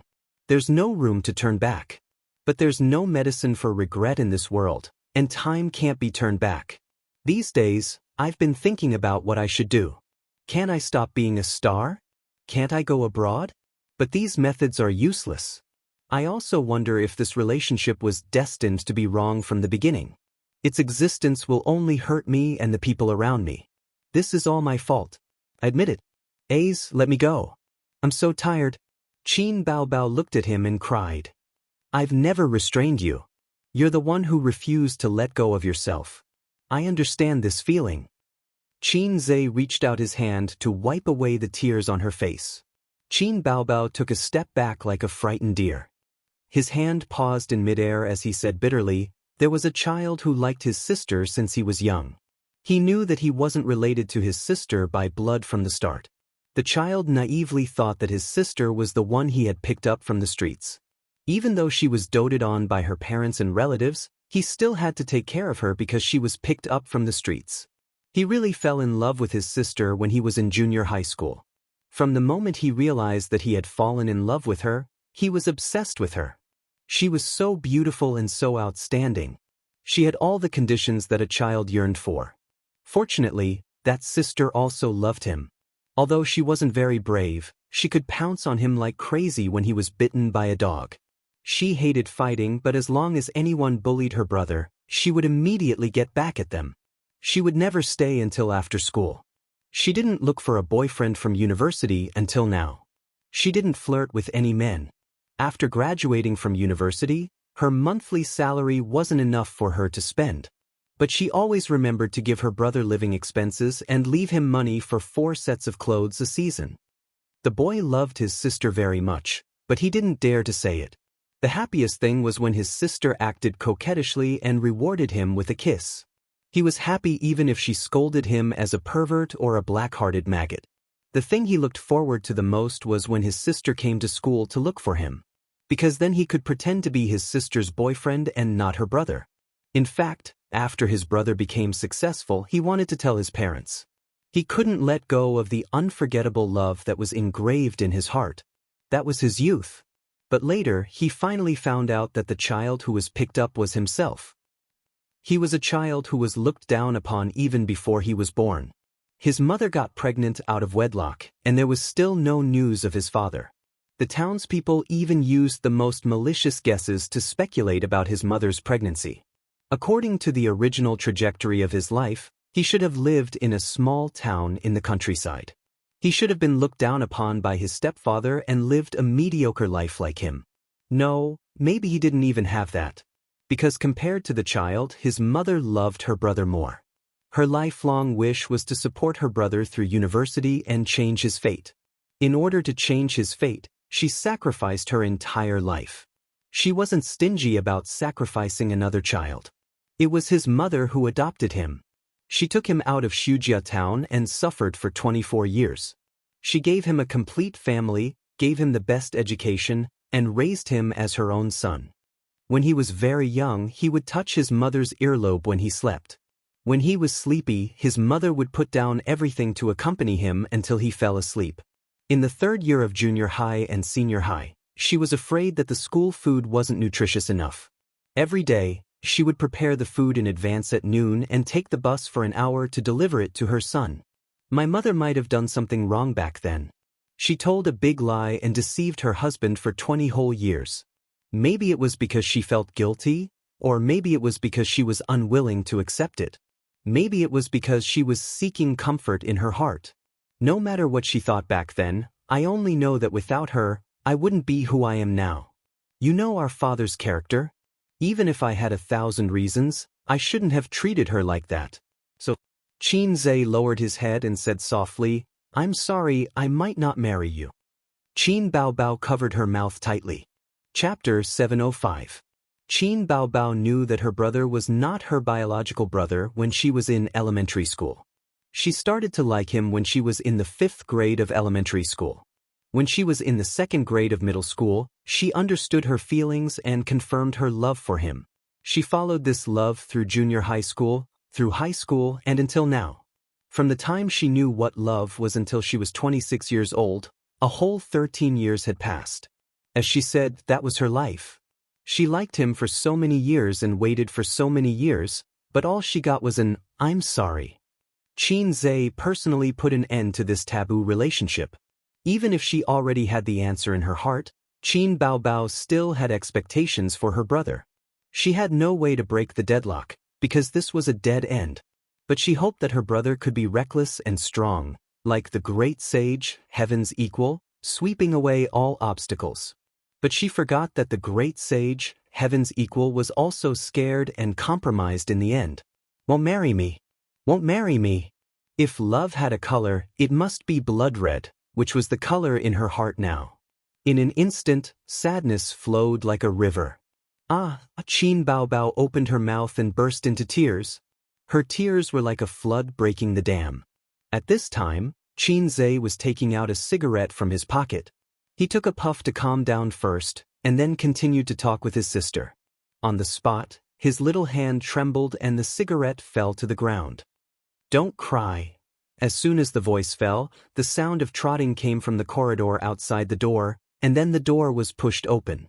This old house with a history of more than 20 years was not as good as that of the rich residential area like Royal View Mansion. His sister cried so loudly that it could be heard in the living room. Speaking of which, when Xianxia was very young, he could vaguely hear the sound of the rocking bed in his parents' room next door. He even asked his sister, "What's that sound?" The first to come in was Qin Ma. Seeing her daughter standing by the bed, crying heart-wrenchingly without wiping her tears, she was suddenly frightened.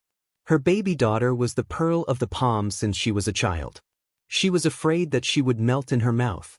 Her mother passed it to her father, and after her father, her brothers still had to hold it. The whole family was tight. She had only fought twice in her life, so her daughter had always been a happy little princess. When had he ever felt so heartbroken? The second one to come in was Grandpa Sheng. He came in a few seconds later, but his reaction was bigger than Qin Ma's. His old face instantly darkened. What's going on? Qin Baobao didn't care. She just cried, tears streaming down her face. Qin Zhe's body stiffened. His sister's mentality had collapsed, but his desire to live was still there. At this moment, he did not have the time to comfort his sister. He continued, Dad, Mom, I'm comforting my sister. After all, he has fallen out of love. Don't worry about it. Just cry it out and vent it out. Qin Baobao cried. He doesn't want me anymore. Qin Ma asked, Who is it? Just as they had expected, their daughter had fallen out of love. After so many days, they thought that she had recovered, but they did not expect that she had been holding it in.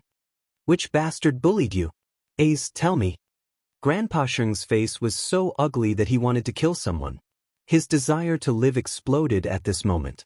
Qin Zhe said loudly, Dad, Mom, you guys go out first. Why you guys crowding around? How can my sister endure this? I'll tell you guys later. I was just having a heart-to-heart talk with her when you guys came in. What are you doing here? He glanced at his sister and saw her lips moving. He was so scared that his anus tightened. Sister, even if others don't love you, I'll love you forever. When Qin Baobao heard this, she swallowed back the words that she was about to blurt out. I'll tell you guys later, I'll tell you later. Qin Zhe pushed his parents to the door and closed it while his parents frowned. With his back against the door, he could hear his heart beating wildly from the 100-meter dash. His back was covered in a layer of cold sweat, and his anus was slowly coming out of its tight state. He gestured for his sister to keep quiet and blinked fiercely. Qin Baobao looked at him with tears in her eyes and continued to throw a tantrum. Why don't you want me anymore? Before she finished speaking, he roared, That damn dog, I'll make him pay the price later.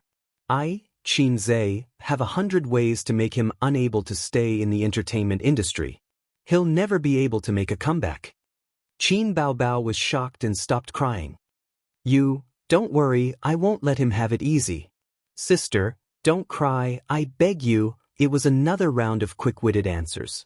During the conversation, Qin Zhe had already rushed in front of his sister and covered her mouth. Dad, Mom, and Dad are listening at the door. Do you want to die with me? Qin Baobao stared at him with red eyes and nodded seriously. Her voice came through his hand. I'll tear your waist apart. Qin Zhe said, I haven't finished speaking.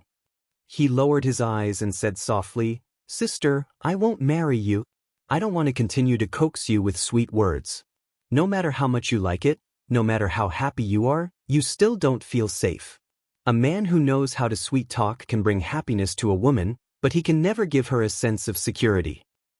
It's the biggest regret of my life that I can't marry you, but I'll protect you for the rest of my life. I'll love you like a husband loves his wife. I'm not afraid to make the whole world my enemy, but I can't make Mom my enemy. Please, don't make a fuss, okay? Qin Baobao looked at him deeply. After a moment, she pushed him away and sat on the edge of the bed. She turned to her side and sobbed softly. This was the habit after crying. At this moment, she was no longer as disheartened as before, but she couldn't stop crying immediately. It was hard to describe her feelings at this moment. Great sadness and great joy intertwined. She felt happy and sad at the same time. There were so many things she wanted to ask. For example, what about Wang Zijin? She didn't want to settle the score between you and her. She also wanted to know what to do in the future. She couldn't be single forever and so on. However, she also knew that her parents were definitely eavesdropping outside the door. Maggot Bao Bao, who had calmed down a little, lost the courage and decisiveness she had just now. She began to panic. Qin Zhe walked over and gently pulled his sister into his arms. The latter twisted her body symbolically.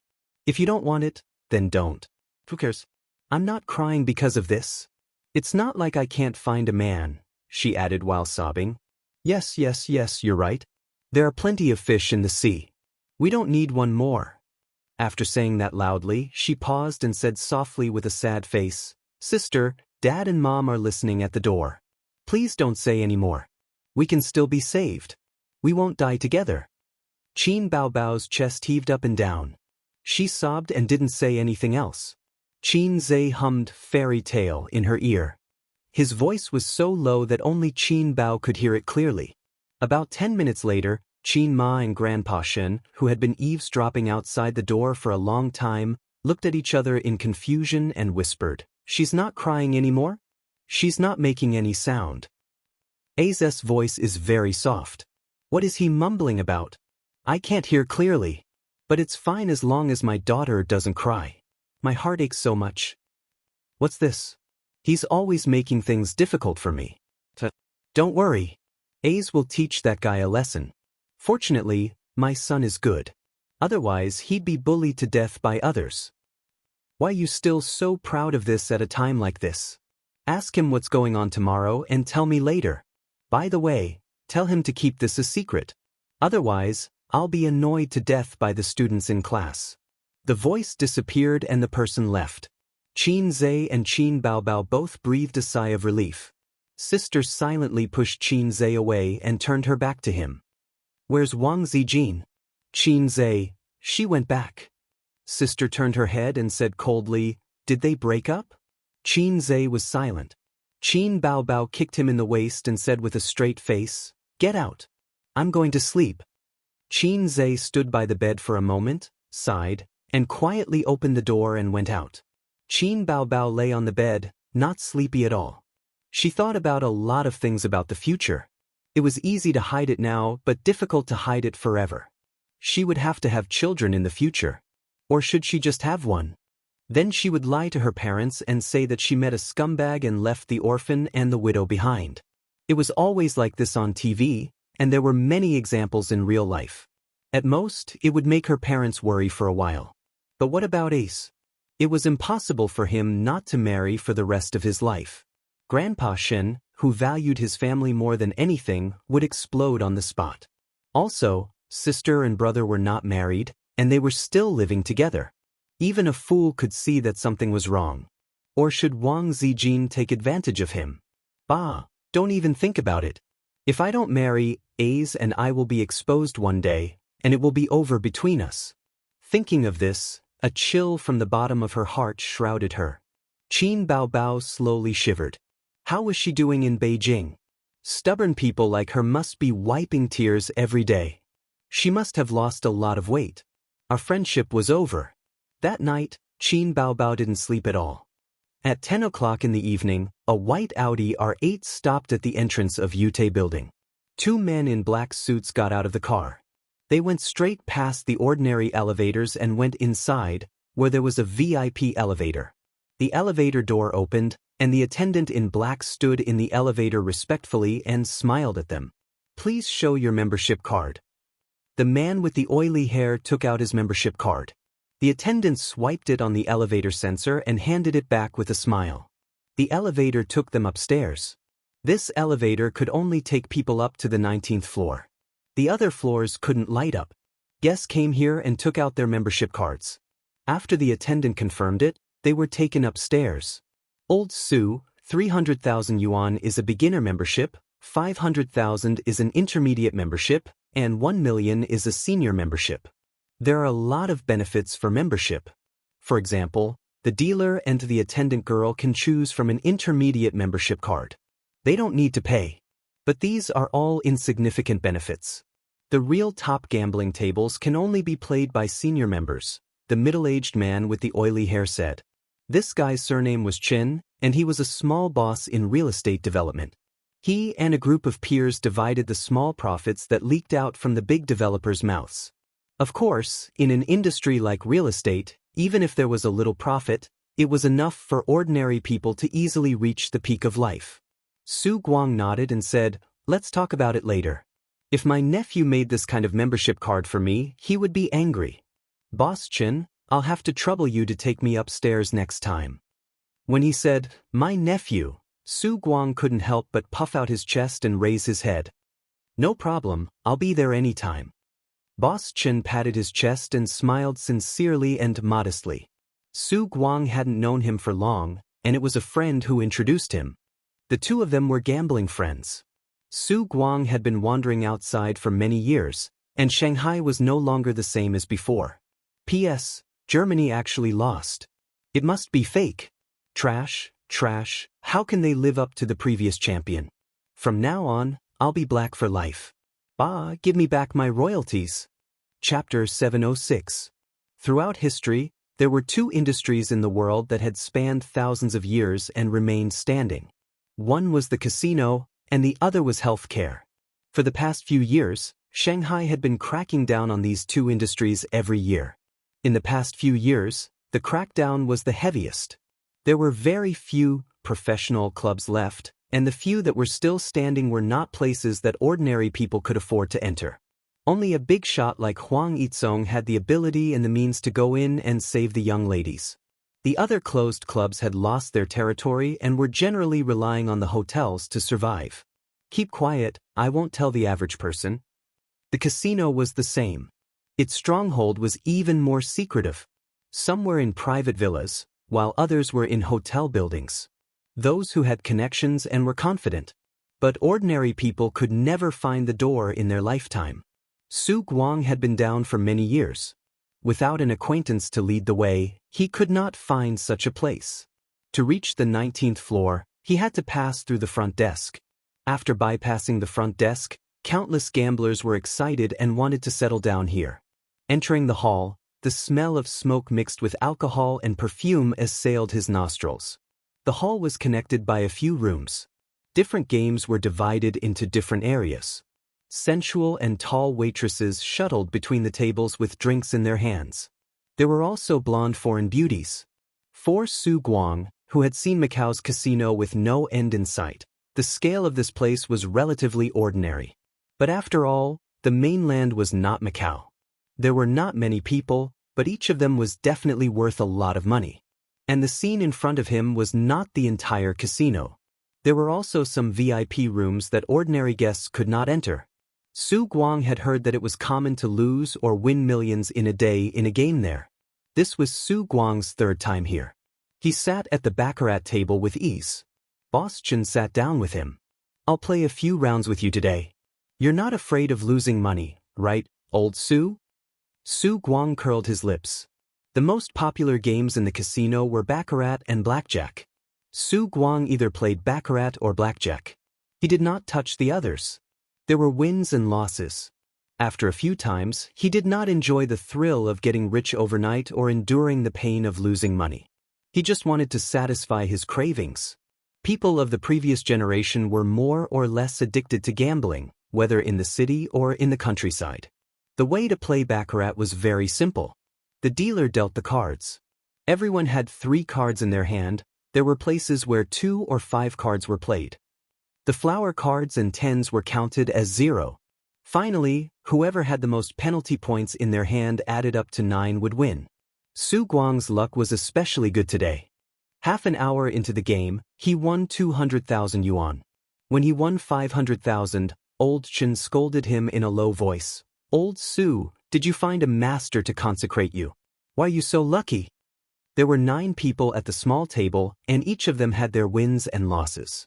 Su Guang had won the most so far. Old Su, let's change to Texas and have some fun? After losing more than 100,000 yuan, Boss Chen said, you're lucky today. It's more exciting to play that game. I'm done warming up. If you want to stay here, we can continue. According to the saying among gamblers, when one's luck is good, one must not get up and change seats. Otherwise, the feng shui will be gone. However, Su Guang thought for a moment. This was a small table, so it was indeed not a big deal. He nodded and stood up with Boss Chen. There were not as many people playing Texas Hold'em as baccarat, but it was a big deal. It looked more glamorous. They smoked cigars, drank champagne, and had beautiful female companions beside them. The table was not full. Su Guang and Boss Chen waited for the first round to end before sitting down. The dealer dealt the cards. Everyone had 2 face cards, and then the dealer dealt 3 face cards. Everyone at the table put in their chips one by one, either hating or discarding. In the first round, everyone chose to follow. The dealer flipped the 4th card. Tisk, bad luck. Boss Chen gave up his face card in anger. The fourth card was an ace. There were 2 aces in Su Guang's card, which meant that he had 3 of a kind. Su Guang calmly followed. When the 5th face card was dealt, he did some calculations. First of all, excluding the flush and straight, he had a high chance of winning with 3 of a kind. 100,000 yuan.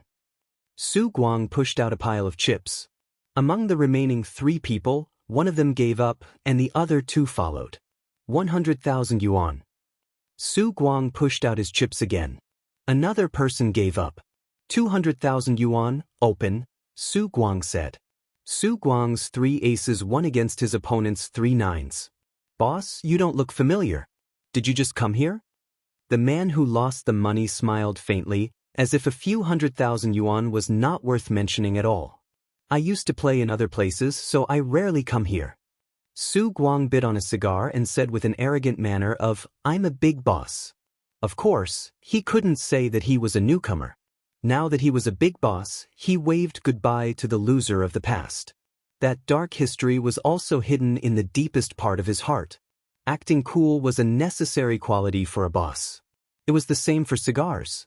Su Guang didn't know how to smoke cigars at all, so he just held it in his mouth without lighting it. This thing was simply not for people to smoke. He once tried to smoke a whole cigar like smoking, but then he got drunk and vomited for a long time. Boss Chen flattered, Boss Su is Qin Zhe's uncle.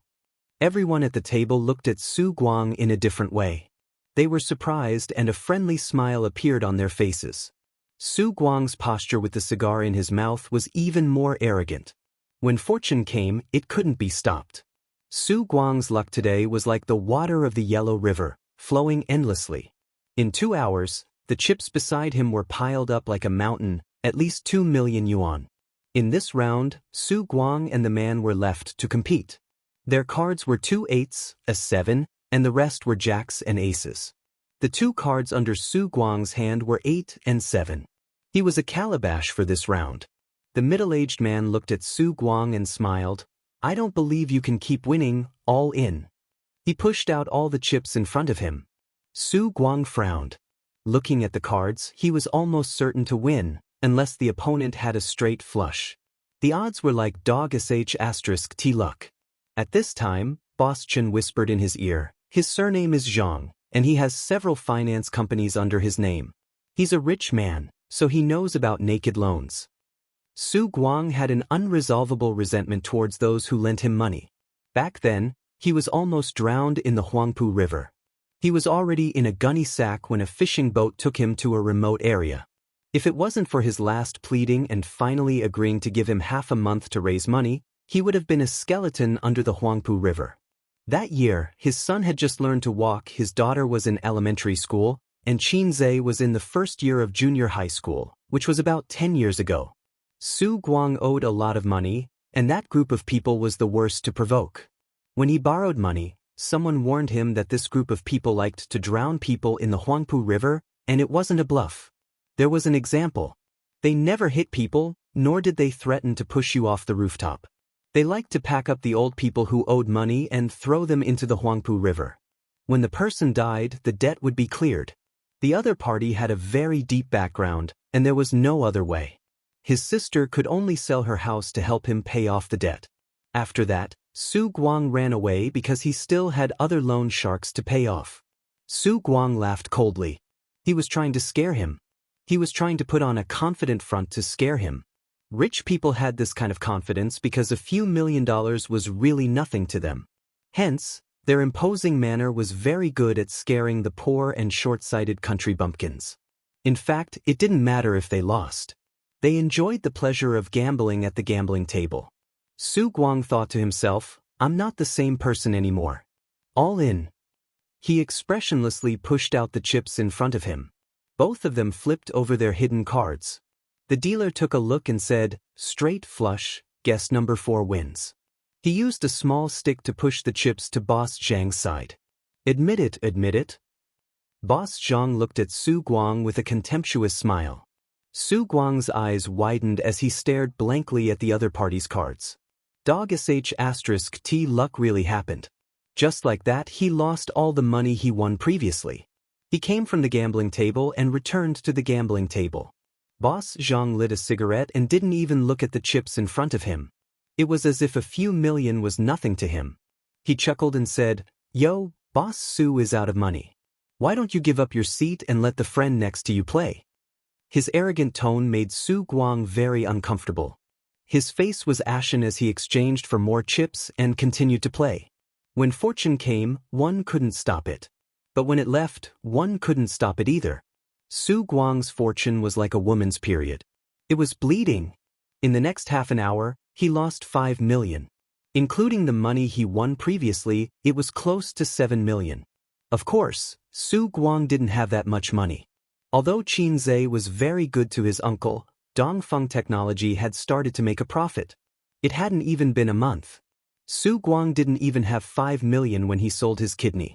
But it didn't matter. The casino had always been generous to customers with good reputation.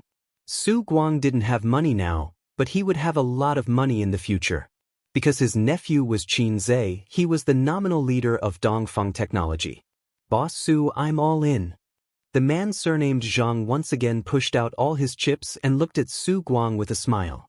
The look in his eyes was very annoying, and it was filled with arrogance and condescension. This time, Su Guang, who had a straight flush in his hand, didn't dare to call. His forehead was sweating.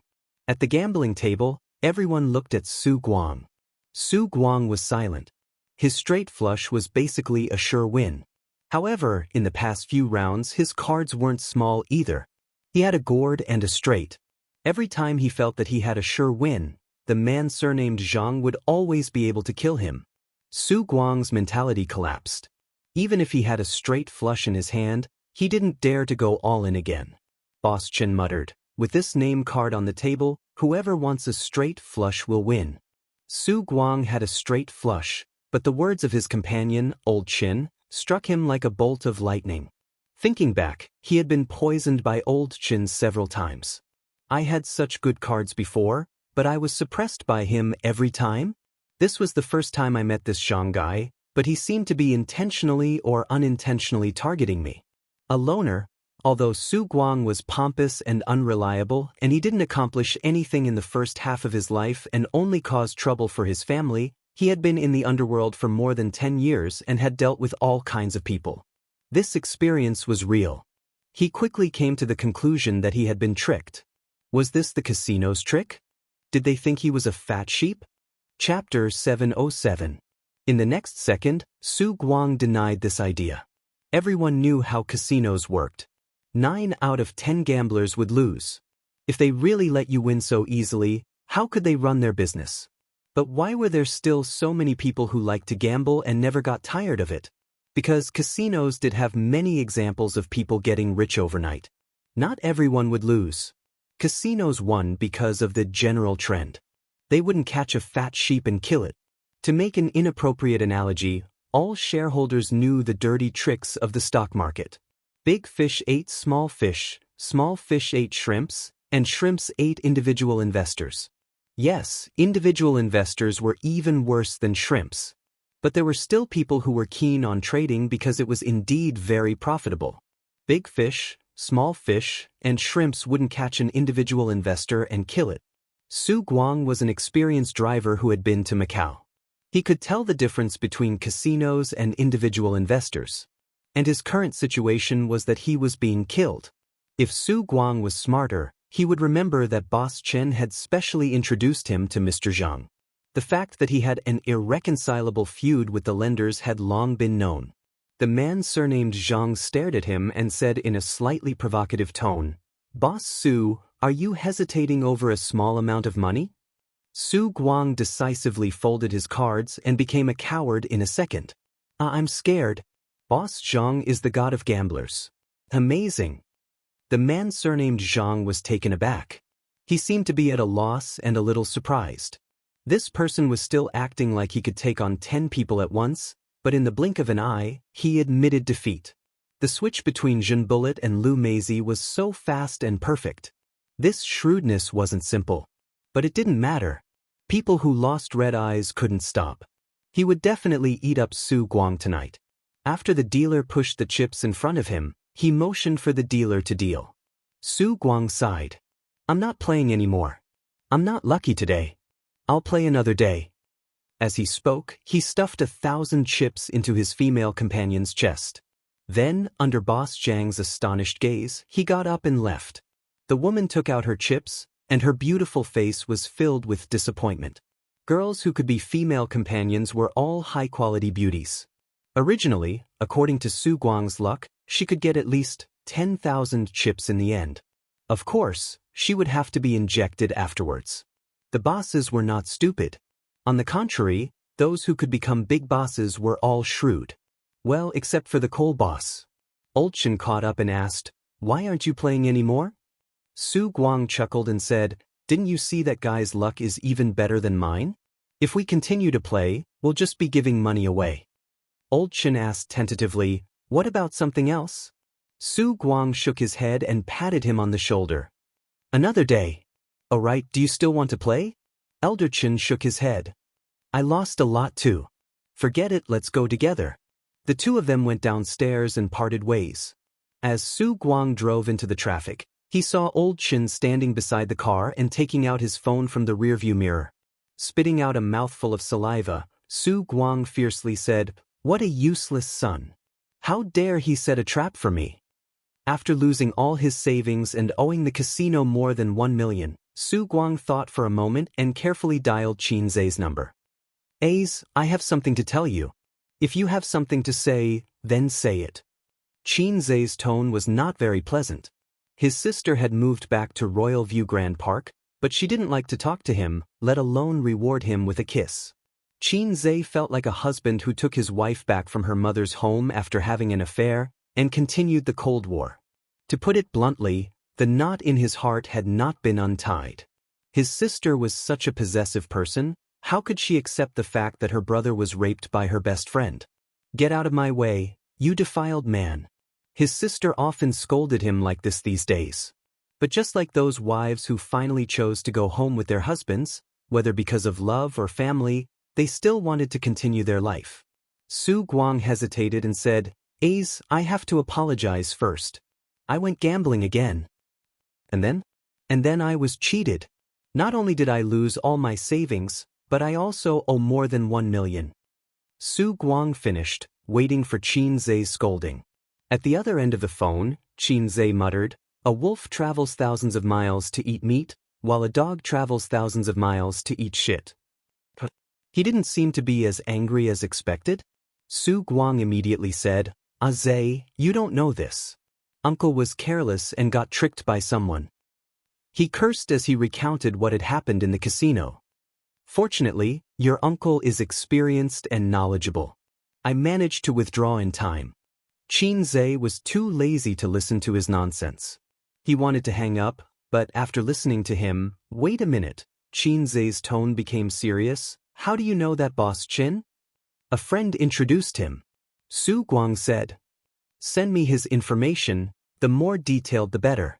"And that Zhang guy, do you know him?" "I don't know him, but I know he's a lender." "A lender?" Qin Zhe pondered and said, "Give me his full name." Sister Man seemed to be in this business in the past, and it was quite big. Although she gradually withdrew from this gray industry, her contacts and knowledge should still be there, so he asked her to help check. It didn't matter if it was a coincidence or someone was deliberately targeting him, there was nothing wrong with being careful. The gaming eye patch officially began to be promoted, and the development of other areas of VR equipment began. The future was bright. At this time, his uncle fell into a trap. "Ace, I really cheated this time." Afraid that Qin Zhe would take away his position in the factory, his uncle emphasized again. "Just this once," Qin Zhe said, 30% of your commission will be deducted. Anything else?" Yes, I still owe the casino more than 1 million. His uncle said. "Ask my sister, I don't have money now," Qin Zhe said. "Then I'll give it a try," his uncle said and hung up. About a few minutes later, Qin Zhe heard a roar from his sister's room. "Su, if you dare to gamble again, I'll ask someone to break your legs. Choose between your legs or your money." Qin Zhe nodded, satisfied. He found a punching bag for his sister to vent her anger. Suppressing one's anger was not good for one's health. While Su Guang and Qin Zhe were on the phone, Boss Chen also dialed a number. When the person on the other end picked up, Boss Chen said apologetically, "Mr. Huang, Su Guang seems to have figured it out and didn't fall for it." "Got it." The other party's tone was calm. Boss Chen didn't dare to be careless and apologized again. "I'm sorry, I didn't complete the task you gave me." "It doesn't matter whether it succeeds or not. This gambler has some brains." Huang Wei clicked his tongue. Once bitten, twice shy. He's not stupid. He had investigated Su Guang, and he was indeed a bad person. He squandered his family's fortune and left home for years to avoid debt. If this kind of person didn't become a chicken and dog and ascend together, he wouldn't be able to make a comeback in this life. A leopard can change its spots, but a leopard can't change its spots. This kind of person is an obvious weakness for the opponent, so Huang Wei thinks it can be used. Contact him again in a few days. If he doesn't want to gamble anymore, this chess piece can be thrown away. "Don't be stubborn," Huang Wei said. "Got it," Boss Chen said. Huang Wei, who was in Beijing, hung up the phone and thought for a long time. He was optimistic about the future of Dongfeng technology. The most important thing was that the core technology was very important. It was different from anything before. There were also differences between the second generation of businessmen. It was nothing to rely on family connections to make money in a profitable industry. This was what most of the second generation did. There were very few who could rely on their family's resources to do something that was beneficial to the development of society and promote the progress of the industry. This kind of second generation was a promising second generation, and the elders would usually give them high praise. Huang Wei saw this point. He wasn't just doing it for money. Dongfeng technology had the potential. Originally, he had already given up on Dongfeng. When he saw Wang Zijin at the last meeting, he guessed that Qin Zhe was the Wang family's white glove. Later, he found out that Qin Zhe and Wang Zijin were a couple, but the Wang family didn't seem to have a good impression of this son-in-law. Recently, he heard that Wang Zijin and Qin Zhe had broken up. Although the parties involved didn't say it explicitly, Wang Zijin suddenly returned to Beijing from Shanghai and didn't say a word about her boyfriend. She was still in low spirits. News of her breakup was well known in her circle of friends. Although the circle of the second generation in Beijing was large, as long as one paid attention, it was easy to get information. But even without the Wang family's support, it was still very difficult for him to control Qin Zhe. Although there were many ways, there were very few that would work. For example, the second generation liked to suppress resources. He could restrict the supply of materials to Dongfeng technology as long as they were willing to spend money and cooperate with the government. Dongfeng Technology had signed cooperation agreements with many companies in the industry. He could restrict Dongfeng, but he couldn't restrict so many companies. Su Guang was just a chess piece. It didn't matter whether it succeeded or not. But it didn't matter. He had other ways, and he couldn't delay. Although Qin Zhe wasn't the Wang family's white glove, he had an affair with the Wang family's daughter. If they fell out now, he would have a chance. But what if they reconciled in the future? So he had to pick the fruit quickly. He wasn't afraid of the Wang family snatching it away. Chapter 708. Actually, there was no need to go through so much trouble to give his uncle the money. All he had to do was call the finance department of Dongfeng Technology and ask them to transfer the money to his uncle. Qin Zhe just wanted to make things difficult for his uncle and spread the news so that his sister could vent her anger. After another week, the companies became busier and busier. The new year was approaching and this year's Spring Festival was in January. Most companies would enter a frenzied update mode in December. They would work hard to make a few more deals and have a prosperous new year. Then, they would spend the rest of the time settling various debts. Near noon, Qin Zhe drove to Tianfeng Entertainment with a lunchbox, like a husband who was busy trying to please his wife after doing something wrong. During this period, he had taken care of his sister's lunch and made one for Su Yu as well. The silly woman was overjoyed. Every time Qin Zhe delivered food to her, she would smile happily and say, "Hubby is so nice. I feel like I'm the happiest person in the world." His sister still did not give him a good look. When the food was served, she would eat a few mouthfuls and did not insist. If Qin Zhe wanted to stay and eat with her, she would throw down her chopsticks and say, "If you don't leave, I'll leave." Qin Zhe wondered if Su Yu, who was in the dark, would give him a cold shoulder like his sister if she knew what had happened during this period. Qin Baobao was not in the office. The ordinary-looking assistant said that she had gone to practice singing. At the end of December, Qin Baobao was going to release an album as the end of the year. Originally, she had agreed to film a New Year's movie with Qin Zhe. Things were unpredictable and it was teary to talk about it. Qin Zhe said, "Okay, I got it." He took the lunchbox and left. The ordinary-looking assistant hesitated for a moment and stopped him. She said timidly, "Boss Qin said that if you came to deliver the food, I should leave the food behind. You don't have to go." Qin Zhe glanced at her expressionlessly. "You're too arrogant. Help me." The ordinary-looking assistant looked embarrassed. "I remember that your year-end bonus should be very good. It's almost the new year. If you're not careful, your year-end bonus might become a letter of resignation," Qin Zhe said. The assistant knew what to do. "Boss Qin, I have something else to do, so I won't bother you. Please." Sensible. Qin Zhe strode away. In the recording studio, Qin Baobao was recording a song inside. There were 2 sound engineers sitting outside. There was no one else. Qin Zhe walked in and waited for his sister to finish her song. "It's time for dinner. Let's go out and eat." "Get rid of the 2 sound engineers. Sis, it's time to eat. I know that you don't have a good appetite recently, so I made it lighter." When she came out, Qin Zhe politely opened the lunchbox, handed her chopsticks, pulled out a chair, and said, "I haven't eaten either. Let's eat together." Qin Baobao moved the food to his side and said, "Get lost. I don't want to eat with a defiled person." She tucked her loose chestnut curls behind her ears to prevent them from falling into the food, revealing a sharp oval face. She snorted and lowered her head to eat. He could understand his sister's feelings. From a man's point of view, it was like raising an adorable Lolita at home. They would usually kiss and cuddle her, waiting to raise her into an adult. Yet, the Lolita that they had painstakingly raised ended up sleeping with another man. Qin Zhe was the big D*ck loli. If it were a petty woman, she would remember this for the rest of her life. His heartless sister couldn't remember it for that long, but she wouldn't forget it so easily either.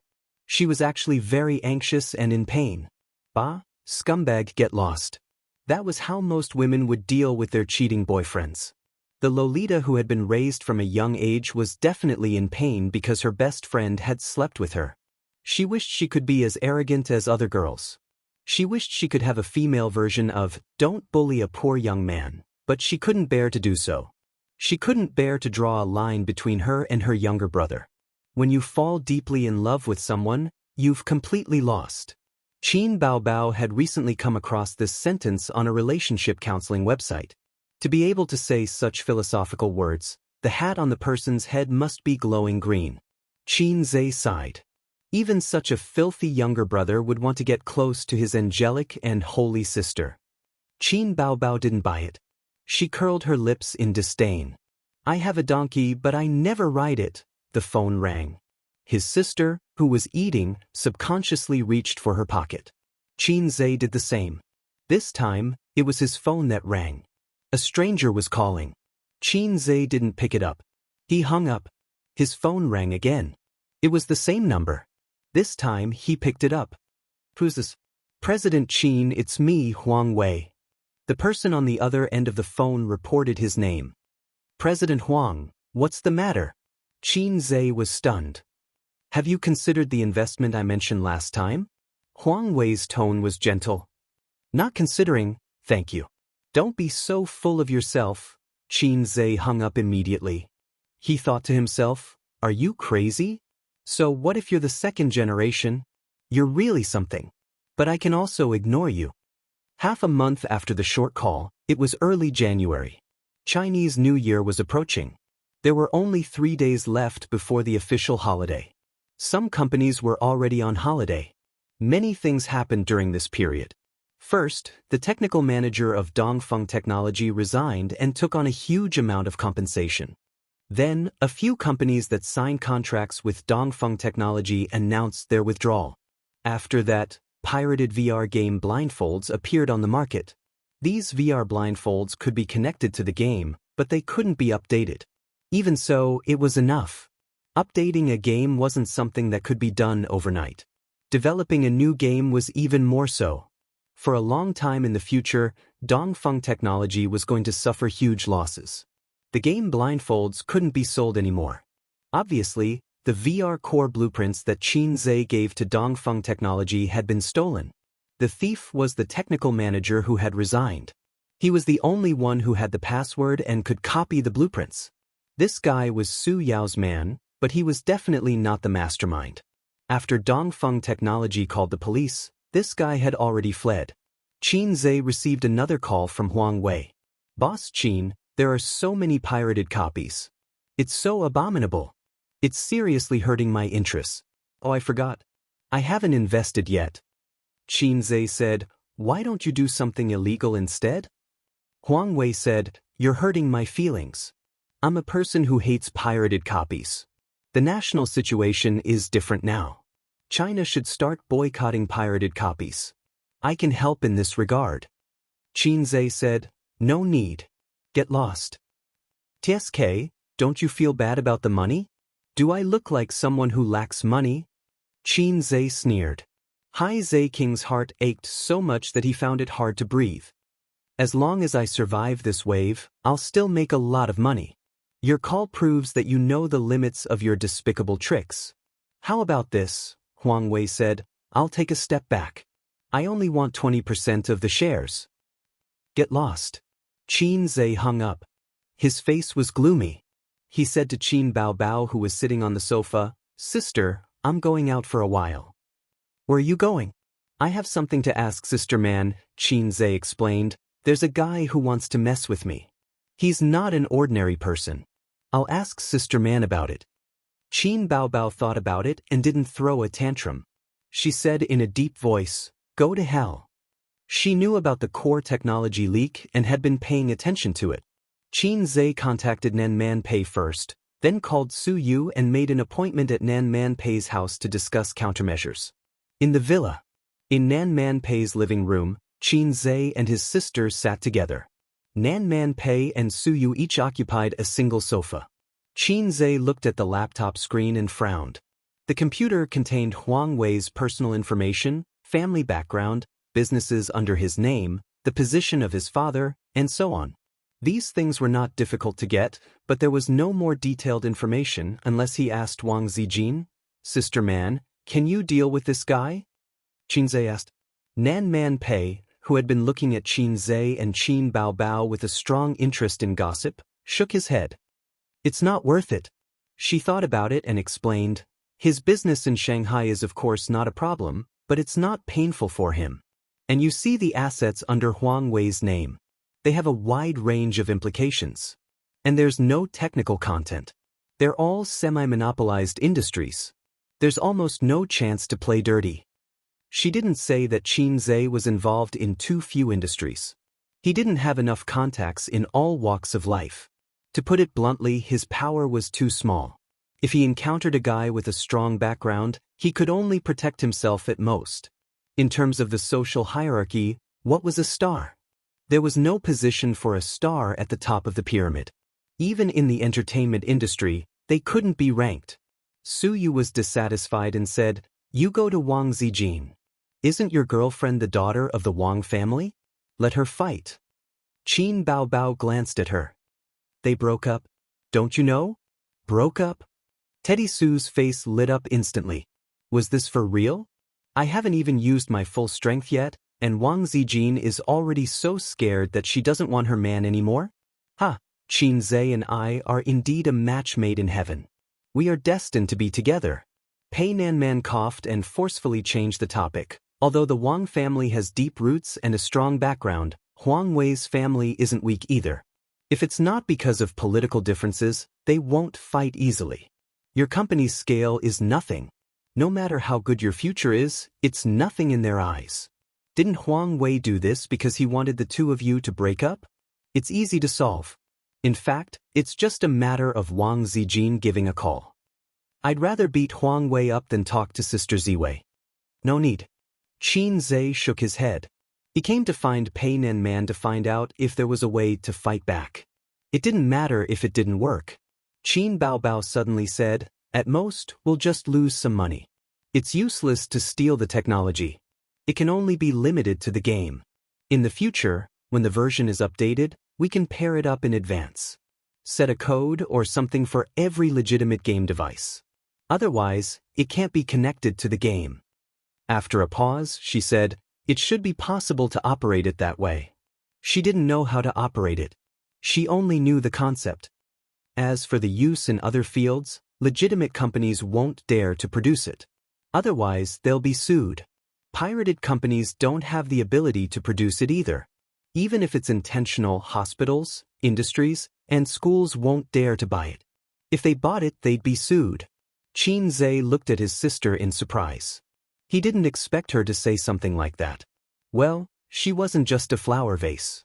Before Salted Fish Lake evolved into Heiai's king, he had always looked up to his sister. His sister was right. This was the benefit of patent protection. Why could America ban the sale of chips to China during a trade war? No matter how advanced the chips were, couldn't China copy them? Of course they could. But if you copied them, you'd be infringing. Copying chips to manufacture electronic devices was fine if it was limited to domestic use. But it couldn't be exported. This hit their weak spot. Most of China's electronic devices were exported, such as a certain mobile phone brand.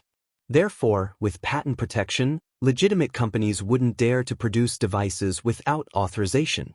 Pirated products were very limited. They would take away a portion of the profits, but it wouldn't hurt them. This was why Qin Zhe didn't panic. But this is also very disgusting. Su Yu said, "Harming others without benefiting ourselves. It's not letting us make money. And we can't do anything about pirated products. What a dirty trick." Nan Man Pei glanced at Qin Zhe and added, "I'm not afraid of you taking revenge. Because you can't take revenge at all." Qin Zhe said helplessly, "If it was a few years ago, I could take revenge." Nan Man Pei was stunned. "What do you mean?" Qin Zhe said, "A few years ago, the market conditions allowed it." Seeing that no one understood his joke, Qin Zhe scratched his head. "It's never too late for a gentleman to take revenge. I'll always have a chance. I won't just stay in the entertainment industry." If anyone else said this, they would feel that they were bragging. But when he said this, the three of them felt that it was normal. The conclusion of their discussion was to swallow this loss and get through this wave. This was the answer that Nan Man Pei gave him. No one's life could be smooth sailing. Even the main character had to go through the shock of breaking off an engagement. He had to be a dog and develop wretchedly. Those successful people in politics and business had also been slapped in the face countless times. As long as they persevered, there would be a time for them to show off. Qin Zhe was about to leave when Nan Man Pei said, "Qin Bao Bao, do you have time? I want to talk to you." Qin Zhe paused and couldn't help but look at his sister. His sister was stunned, then nodded. "Then I'll go with Qin Zhe first." Su Yu said happily. Chapter 709. Turning around and closing the door, Su Yu couldn't hide her excitement. She jumped on Qin Zhe. After Qin Zhe's hands held her plump buttocks, her legs wrapped around Qin Zhe's waist. She whispered excitedly, "Really? Did we really break up? Wow, I haven't shown my killing skill yet, and she has already retreated? I didn't expect that I had bad luck all my life, and finally my luck turned." Her so-called killing skill was to run to Wang Zijin with a child. "Do you see the embryo in my belly? Go back to Beijing quickly." Unfortunately, her stomach was not very good, and the killing skill had not yet taken shape. Su Yu often thought that when the child was born in the future, she must beat him to vent her anger. Why are you so kind to send me lunch every day?" Su Yu wrinkled her nose and said proudly, "You have to be good to me. I am your only girlfriend. You have to be obedient and bring me food every day. Otherwise, I'll leave you all alone." Qin Zhe opened his mouth and chose to be silent. Su Yu didn't notice and said to herself, "But don't worry, as long as you are a little better to me, I will love you more. By the way, what are Sister Man and your sister talking about? Do we want to eavesdrop?" Qin Zhe was shocked. No, let's go first." He had already guessed what Nan Man Pei would say to his sister. In the living room, Nan Man Pei leaned on the sofa, crossed her legs, and looked at Qin Bao Bao with a queenly posture. Qin Bao Bao frowned and suddenly found that this woman actually had a very strong aura, which was very similar to the feeling of facing the head teacher in high school. They rarely met, and occasionally they met when Qin Zhe was present, so she didn't have any private contact with Nan Man Pei. She didn't know much about this woman. Su Yu's best friend, her brother's friend, that's all. Beauty is a woman's capital, but the more beautiful a woman is, the easier it is to be delayed by others, because you can't tell whether those men who pursue you are interested in your beauty or your inner qualities. A woman is afraid of marrying the wrong man. This is a famous saying. This society was actually quite good to women. At least compared to men, there was a lot less pressure and burden. That's why women are more emotional while men are more rational. Half of it is due to the environment, Nan Man Pei explained.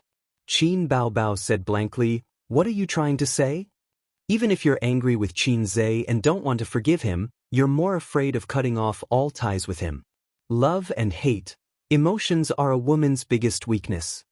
Nan Man Pei said, therefore, no matter how angry you are with Qin Zhe, you can't leave him. Nan Man Pei's words hit Qin Bao Bao's heart like a battering ram.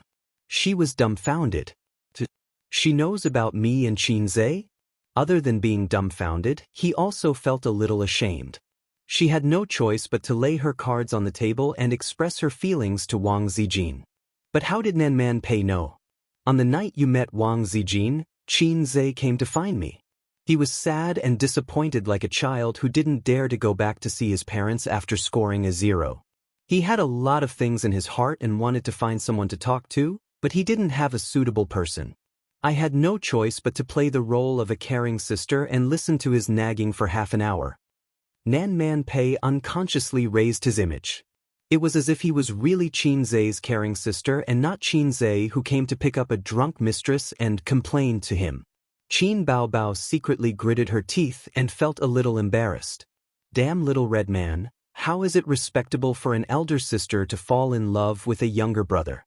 You have the nerve to compare yourself with others and even nagged for half an hour. Qin Bao Bao's face darkened. You're talking to me about this because you want to persuade me to repent? Nan Man Pei said, if I can, I really want to persuade you. If I persuade you to leave, Wang Zijin will also leave. My Su Yu will be the only winner. But she added, but after listening to his story, I chose to be silent. Because any persuasion would be useless. He said that he loves his sister deeply.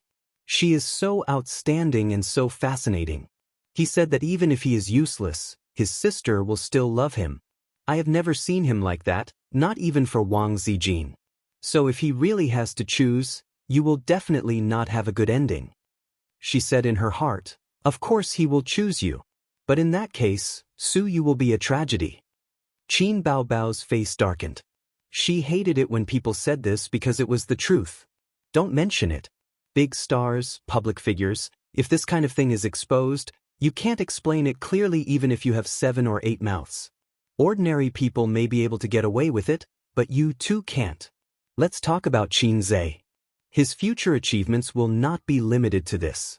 The higher he climbs, the more opponents there will be. After all, there are only so many positions at the top. If you get to the top, others will have to go down. I know this well.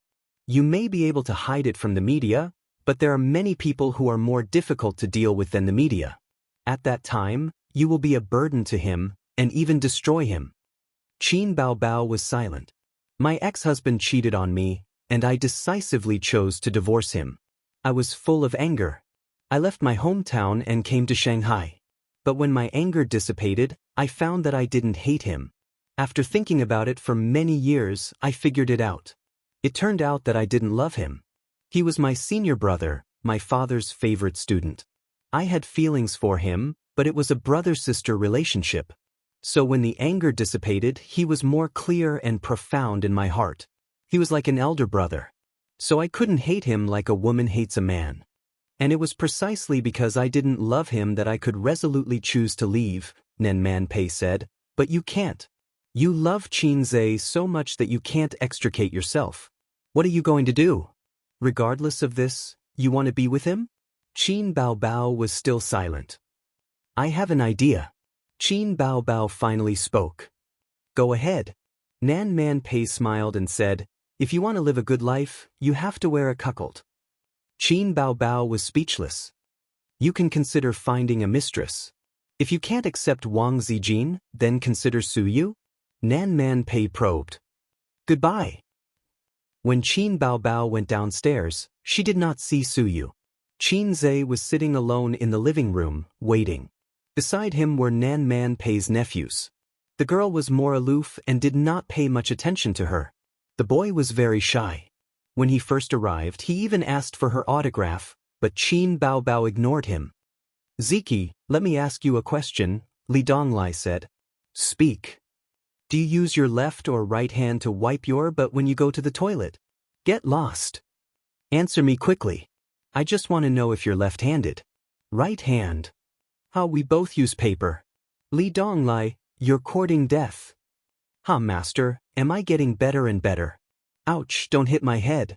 Qin Baobao looked at the siblings in surprise. She thought to herself, are they retarded? Chapter 710. Finished talking? Qin Zhe immediately stood up and stared at his sister nervously. He knew what Nan Man Pei wanted to talk to his sister about. He guessed that she was a little gossipy, and he wanted to help Su Yu to sound her out. Qin Zhe was reluctant. His sister was not well stimulated now. But since Nan Man Pei helped him hide it from Su Yu, it was not good to disobey. He observed his sister's look and was careful, fearing that her mood would be hit again. Qin Baobao passed by him and whispered, let's go home. Qin Zhe nodded, said goodbye to Pei Ziki and Li Donglai, and left the villa with his sister. On the way to the car, his sister suddenly said, is that your apprentice? Qin Zhe was stunned and nodded quickly. It's very interesting. Qin Baobao smiled slightly. Qin Zhe was stunned again, and then ecstatic. His sister did not take the initiative to talk to him for many days. Only when there was any request or when he took the initiative to speak, she would respond indifferently. She looked like a little wife in a fit of pique. There was absolutely no way she would chat and talk to him like how she usually did. It didn't matter whether Li Donglai was interested or not. Even his sister thought that he was a fool. His sister just took the initiative to talk to him, which meant that she was willing to end the Cold War with him. It meant that she forgave him a little. A smile appeared on Qin Zhe's face as he excitedly said, what can a little brat do? Let's not talk about him. Sister, let's go home for dinner. I'll cook for you. Driving home, Qin Zhe made a hearty dinner and served his sister. Looking at the joy between his eyebrows, Qin Baobao had a complex emotion of sadness and joy. It's almost the new year. Tomorrow is a holiday. I told Mom that I will go back tomorrow. Qin Baobao found a topic and said, Dad said that you have to buy the New Year's goods, red envelopes, and gifts for visiting relatives until you get married. Qin Zhe didn't understand the meaning behind his sister's words and nodded. The New Year celebration in the big cities was actually not that heavy. Visiting relatives for 2 or 3 days was enough. Almost no one outside the 5 generations would visit. Some young people even stopped visiting after 3 generations. It was far from comparable to the lively atmosphere in the countryside. At the end of the meal, they talked about a lot of common things. Sometimes they laughed, sometimes they were silent, but there was no longer the tacit understanding and harmony that they had in the beginning. Once something is exposed, it can no longer be hidden in your heart. When it is hidden, you can play and be happy as much as you want, treat it as a kind of enjoyment before it is exposed. But when it is exposed to the light of day, you have no choice but to face it head-on. At this time, you will have an additional burden on your shoulders, a responsibility. Qin Zhe had a premonition that it would be difficult for him and his sister to return to their previous state. After the meal, Qin Baobao sat on the sofa and watched TV as usual. She crossed her legs and leaned against the sofa in a lazy posture. The older sister, who was wearing a white sweater and had tied her hair into a bun, looked particularly young. Her skin was fair and her eyes were clear, reflecting the light of the television. People would believe that she was a university student, but a high school student would not be so broad-minded. Qin Zhe sat next to her. After the end of the Cold War, he felt relieved. He refreshed his circle of friends. Sister Ziwei had not moved for more than half a month. Her phone was still turned off. He guessed that her SIM card had been changed. The chat software blacklisted Xianxia. When Suyu was not paying attention, he used her mobile phone to contact Wang Zijin. There was no reply. The update content of her circle of friends also stopped on the day she left Shanghai. It seemed that they were going to break off their relationship. Damn it! While refreshing his circle of friends, Xianxia suddenly burst out a curse. Xianxia, that short girl, posted a picture. He clicked on the picture. The background was dark. After scrolling for a long time, a beautiful Sadako suddenly jumped out. The most touching picture of the year. She added the caption like this. Many people fell into her trap. The replies were filled with scolding. There were Huang Yuding, Li Wei, Yi Lu, and many other artists under the company. Xianxia was also shocked. Qin Baobao turned her head and asked, "What are you doing?" Xianxia changed his mind and smiled. "I saw a very interesting picture. The most touching work of the year. Do you want to see it?" Qin Baobao leaned over and Xianxia handed the phone to her. Sister did not know that she fell into a trap. She looked at it seriously and scrolled down the picture with her fingers. She screamed and threw the phone away. "Are you crazy? You're showing me this kind of thing." Qin Baobao seemed to be angry. After throwing the phone away, her face turned cold and she did not leave the living room. Xianxia did not pick up the phone. He sat on the sofa with a lonely expression. She was angry, but she did not do anything. The sister in the past would definitely pounce on him and fight him. As expected, they could not go back to the past. 10:30 p.m. Xianxia turned off the TV and went back to his room to rest. He stood at the door and looked back at his sister's closed door. She did not talk to him this night. During this time, she came out of her room 4 times and passed by him twice. She did not even look at him. Xianxia scratched his head. He was not annoyed, but guilty. Sister was such a heartless girl, but she was forced to be like a resentful woman. It could be seen that what happened between him and Wang Zijin had a big impact on her. At 12 p.m., Xianxia lay on the bed and did not fall asleep. Recently, he had not been sleeping well and he could not fall asleep easily. A while ago, the system said that his body functions were declining. Sleep was very important for humans. If you carry so much pressure every day, you will become mentally weak and impotent. Recently, the system would occasionally come back to life and jump out to nag him. Now, it was Xianxia's turn to ignore it. He was very disappointed with the system. If God gave him another chance, Xianxia hoped to walk the path of reincarnation. There was a soft sound of the doorknob being twisted. Someone came in. Other than him, there was only his sister in the house. Without a doubt, it was his sister who came in. Late at night. Night attack? She forgave me? Xianxia felt an inexplicable excitement in his heart. Qin Baobao walked to the bed with light steps. Xianxia felt the bed sink. She sat down and touched his face with her cold little hand. "Ace," Sister said. This time, he did not dare to open his eyes. He was afraid that he would be slapped by his sister again. Qin Baobao sighed faintly. "Today, Nen Man Pei told me to find a mistress. Find a mistress to marry you. That way, you can fool your parents and others. And I'm a celebrity. There are many celebrities who are still single in their 40s. It's not strange that I don't get married. Even if I have a child in the future, as long as I don't say anything, it will be an unsolved case.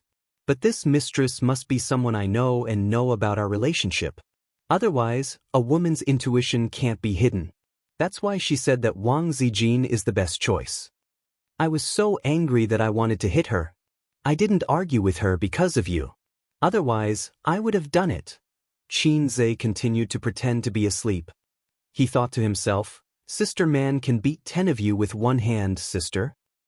But I agree with her in my heart. Because this is the only way. I don't want to share you with others, but I'm more afraid of destroying you. I'm more afraid that we won't be together for the rest of our lives. But even if I'm willing, will Wang Zijin be?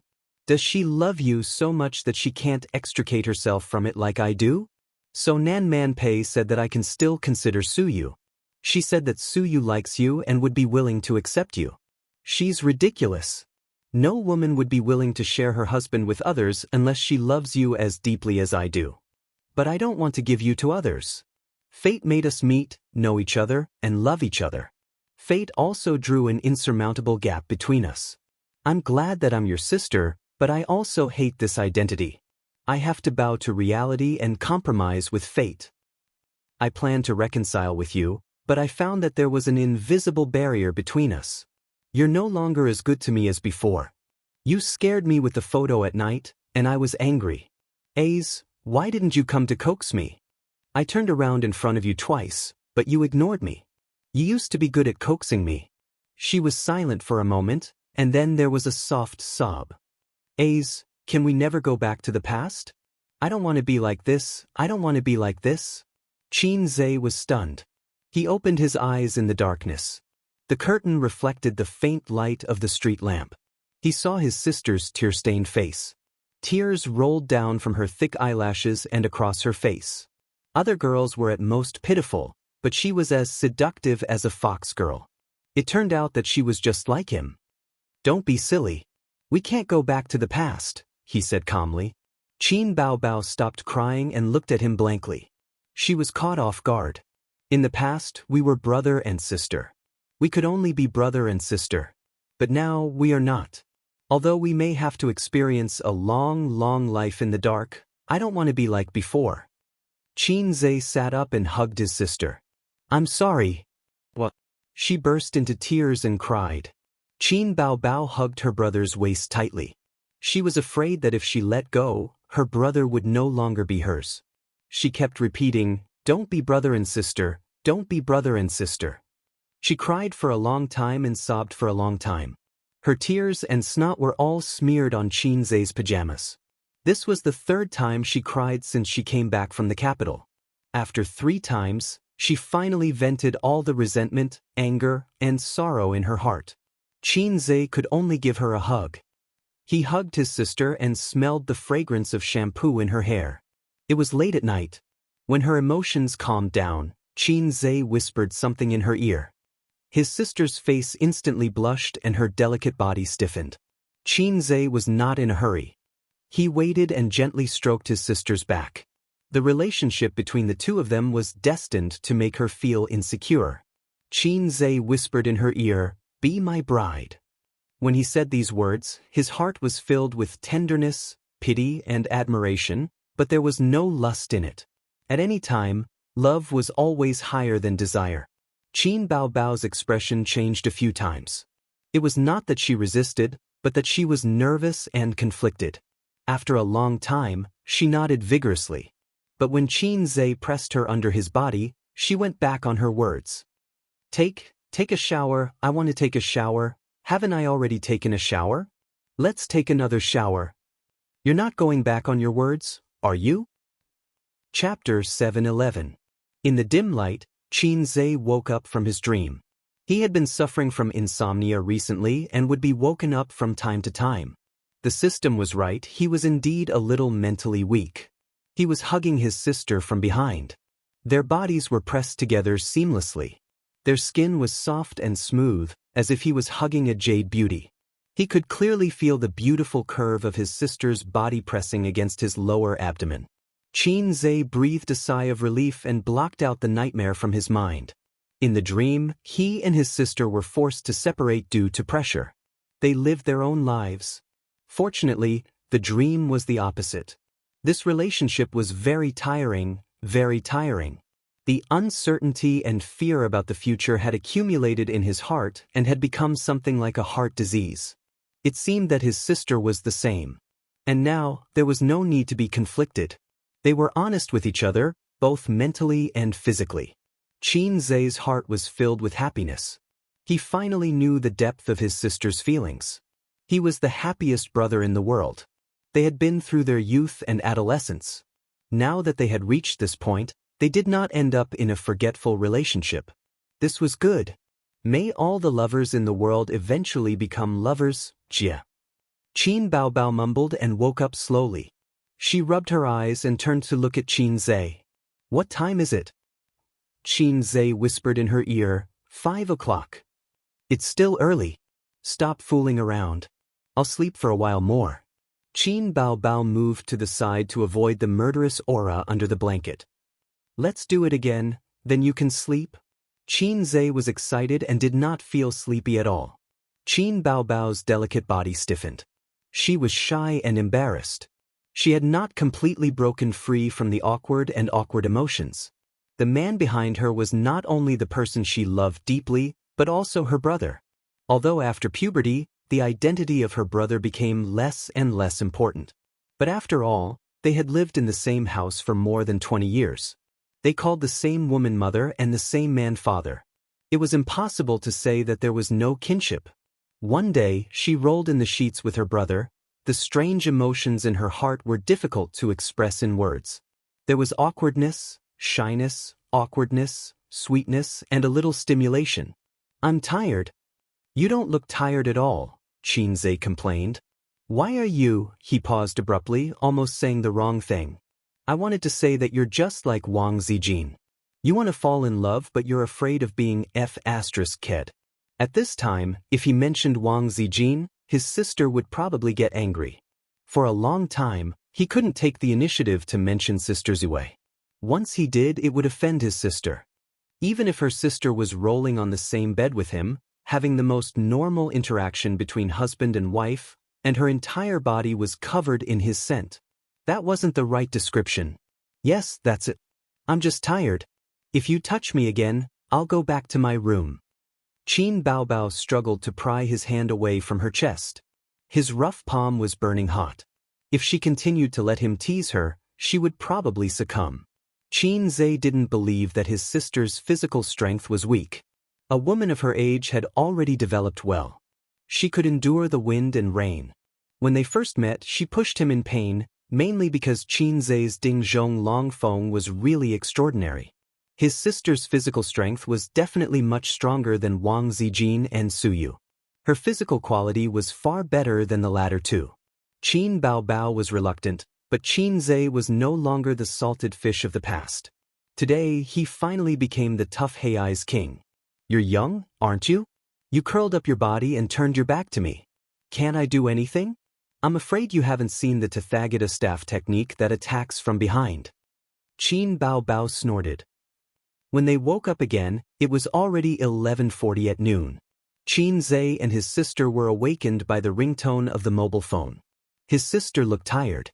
She opened her eyes and got up grumpy. She said angrily, "Is it your little bitch again? Give me the phone and scold her." Xianxia squinted his sleepy eyes and reached for the bedside table. He grabbed the phone and looked at the caller ID. Caller. Mum. Xianxia quivered. Qin Baobao said, "Are you stupid? Hang up the phone. It's so noisy. I haven't slept enough."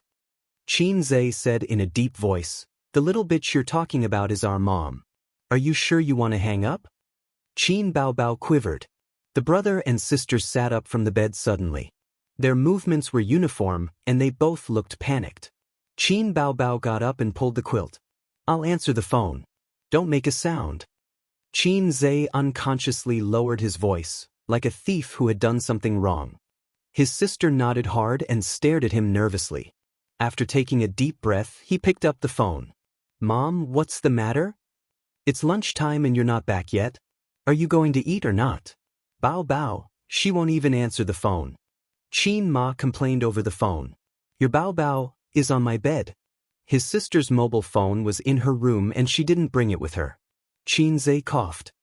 "Well, my sister isn't feeling well, so she won't come over." "What's wrong now?" Qin Ma raised her voice. "Is she not feeling well? Or is she not feeling well? This girl is really annoying. In the past, she refused to find a partner no matter what. Now that she finally found one, she was dumped again. Do you know that your sister is a troublemaker? She's already so old, but she still can't eat or sleep because of her." In Qin Ma's mind, her daughter must have been hurt by love again. She probably tried to reconcile with him, but was rejected. Xianxia and Qin Baobao looked at each other awkwardly. "When you go home tonight, tell me who her boyfriend is." "She won't tell me even if I ask her." "She's so mysterious," Qin Ma said.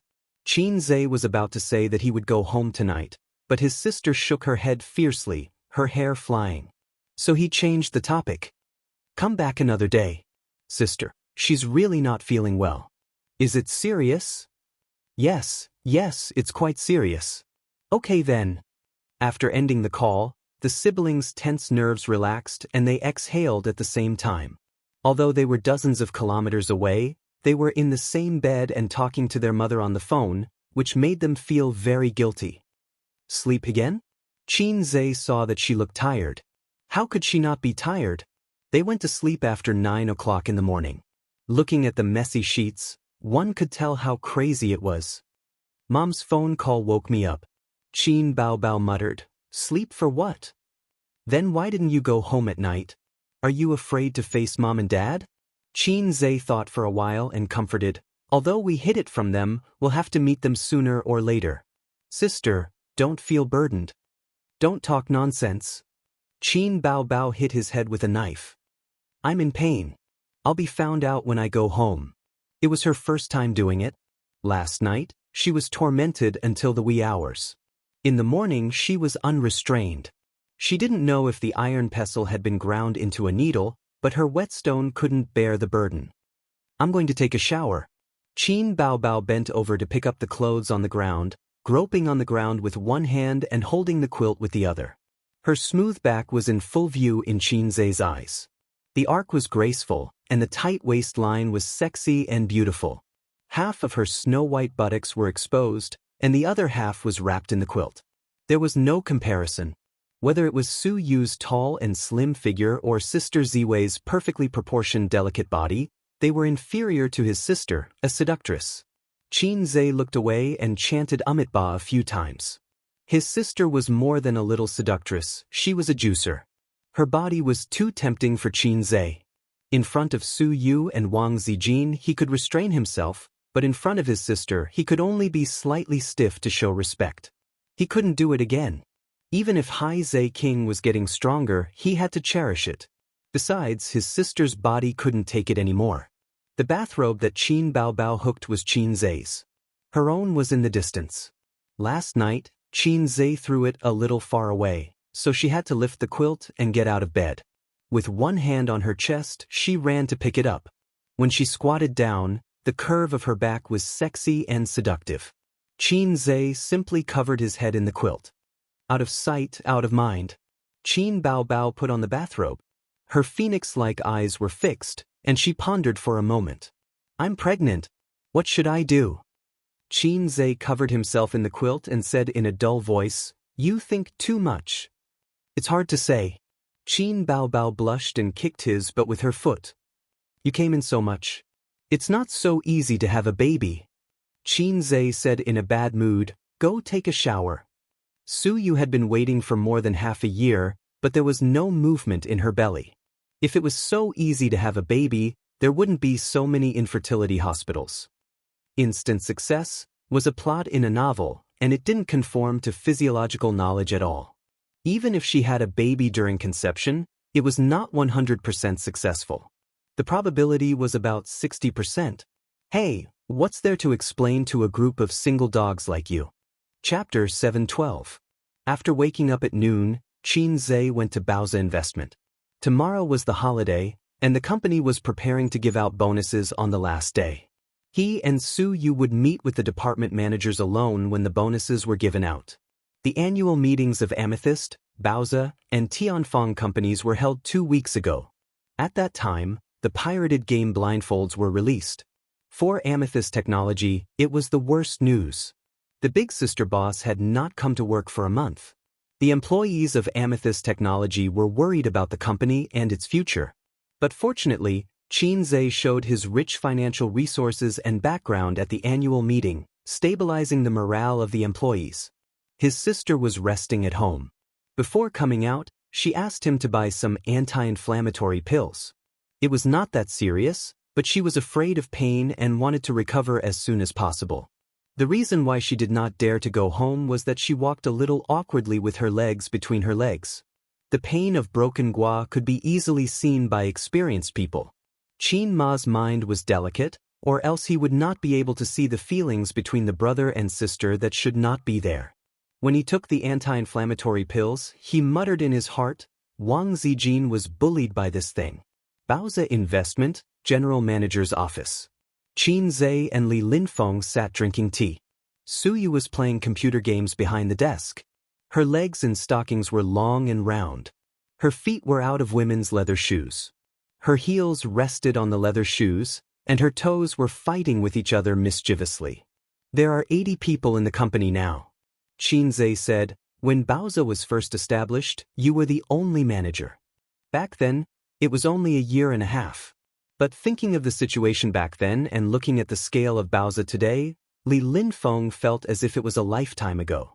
Yes, when I left Zhu, I thought I would have to go back to the securities company to find a job. I was worried. Boss Qin, you pulled me in. I thought that since the treatment was okay, I would try it with you. Li Linfeng sighed. Who knew it would be on such a scale?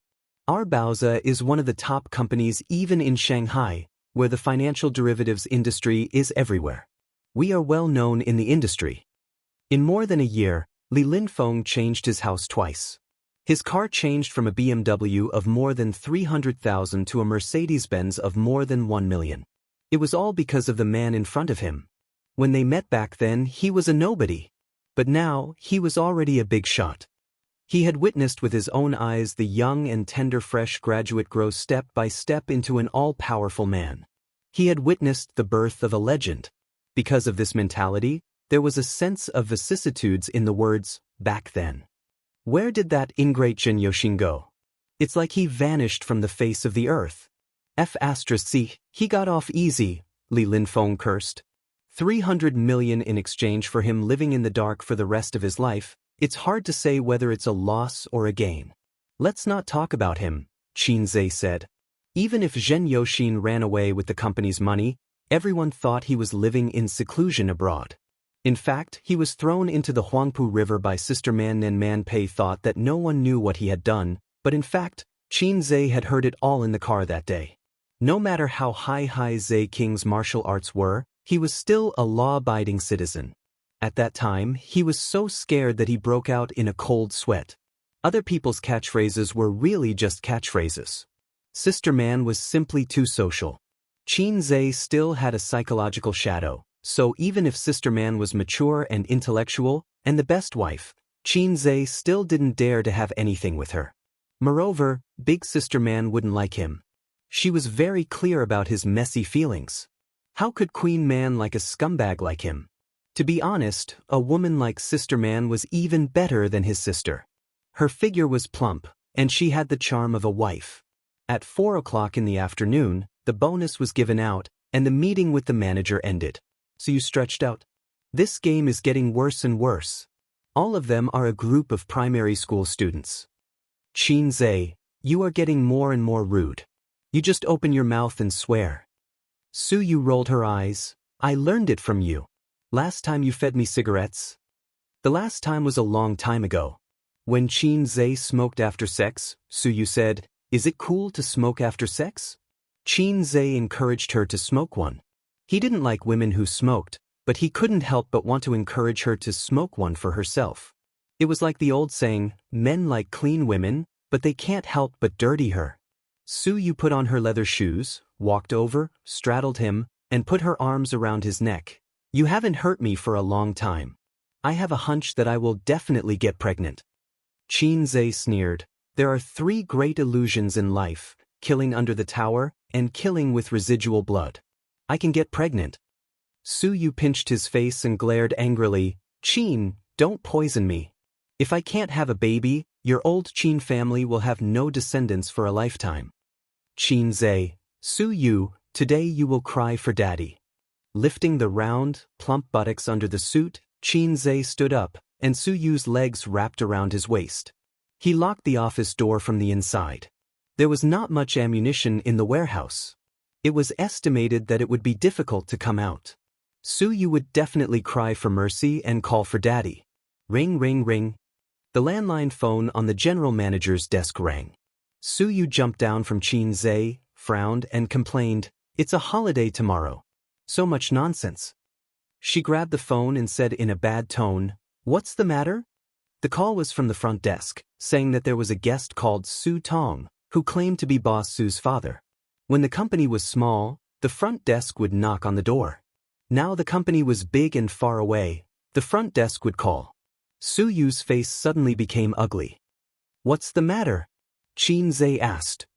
"Just say I'm not here." Su Yu hung up the phone, her face as usual. "It's okay, let's go home and have a baby. Let's go home first." Qin Zhe, who had a sharp ear, said directly, "Your father is here?" Su Yu's pretty face changed slightly. "Nothing, just let me go home for the new year. I don't want to go." Then, there was a knock on the door. Qin Zhe glanced at her and got up to open the door. Su Tong and the front desk girl were standing at the door. The front desk girl said helplessly, "Boss Qin, he insisted on breaking in. I asked the security to drive him away." Qin Zhe waved his hand and smiled. "Dad, why are you here?" When Su Tong saw him, his face darkened and he snorted, "Who is your dad? Don't call me that." Qin Zhe was surprised and confused.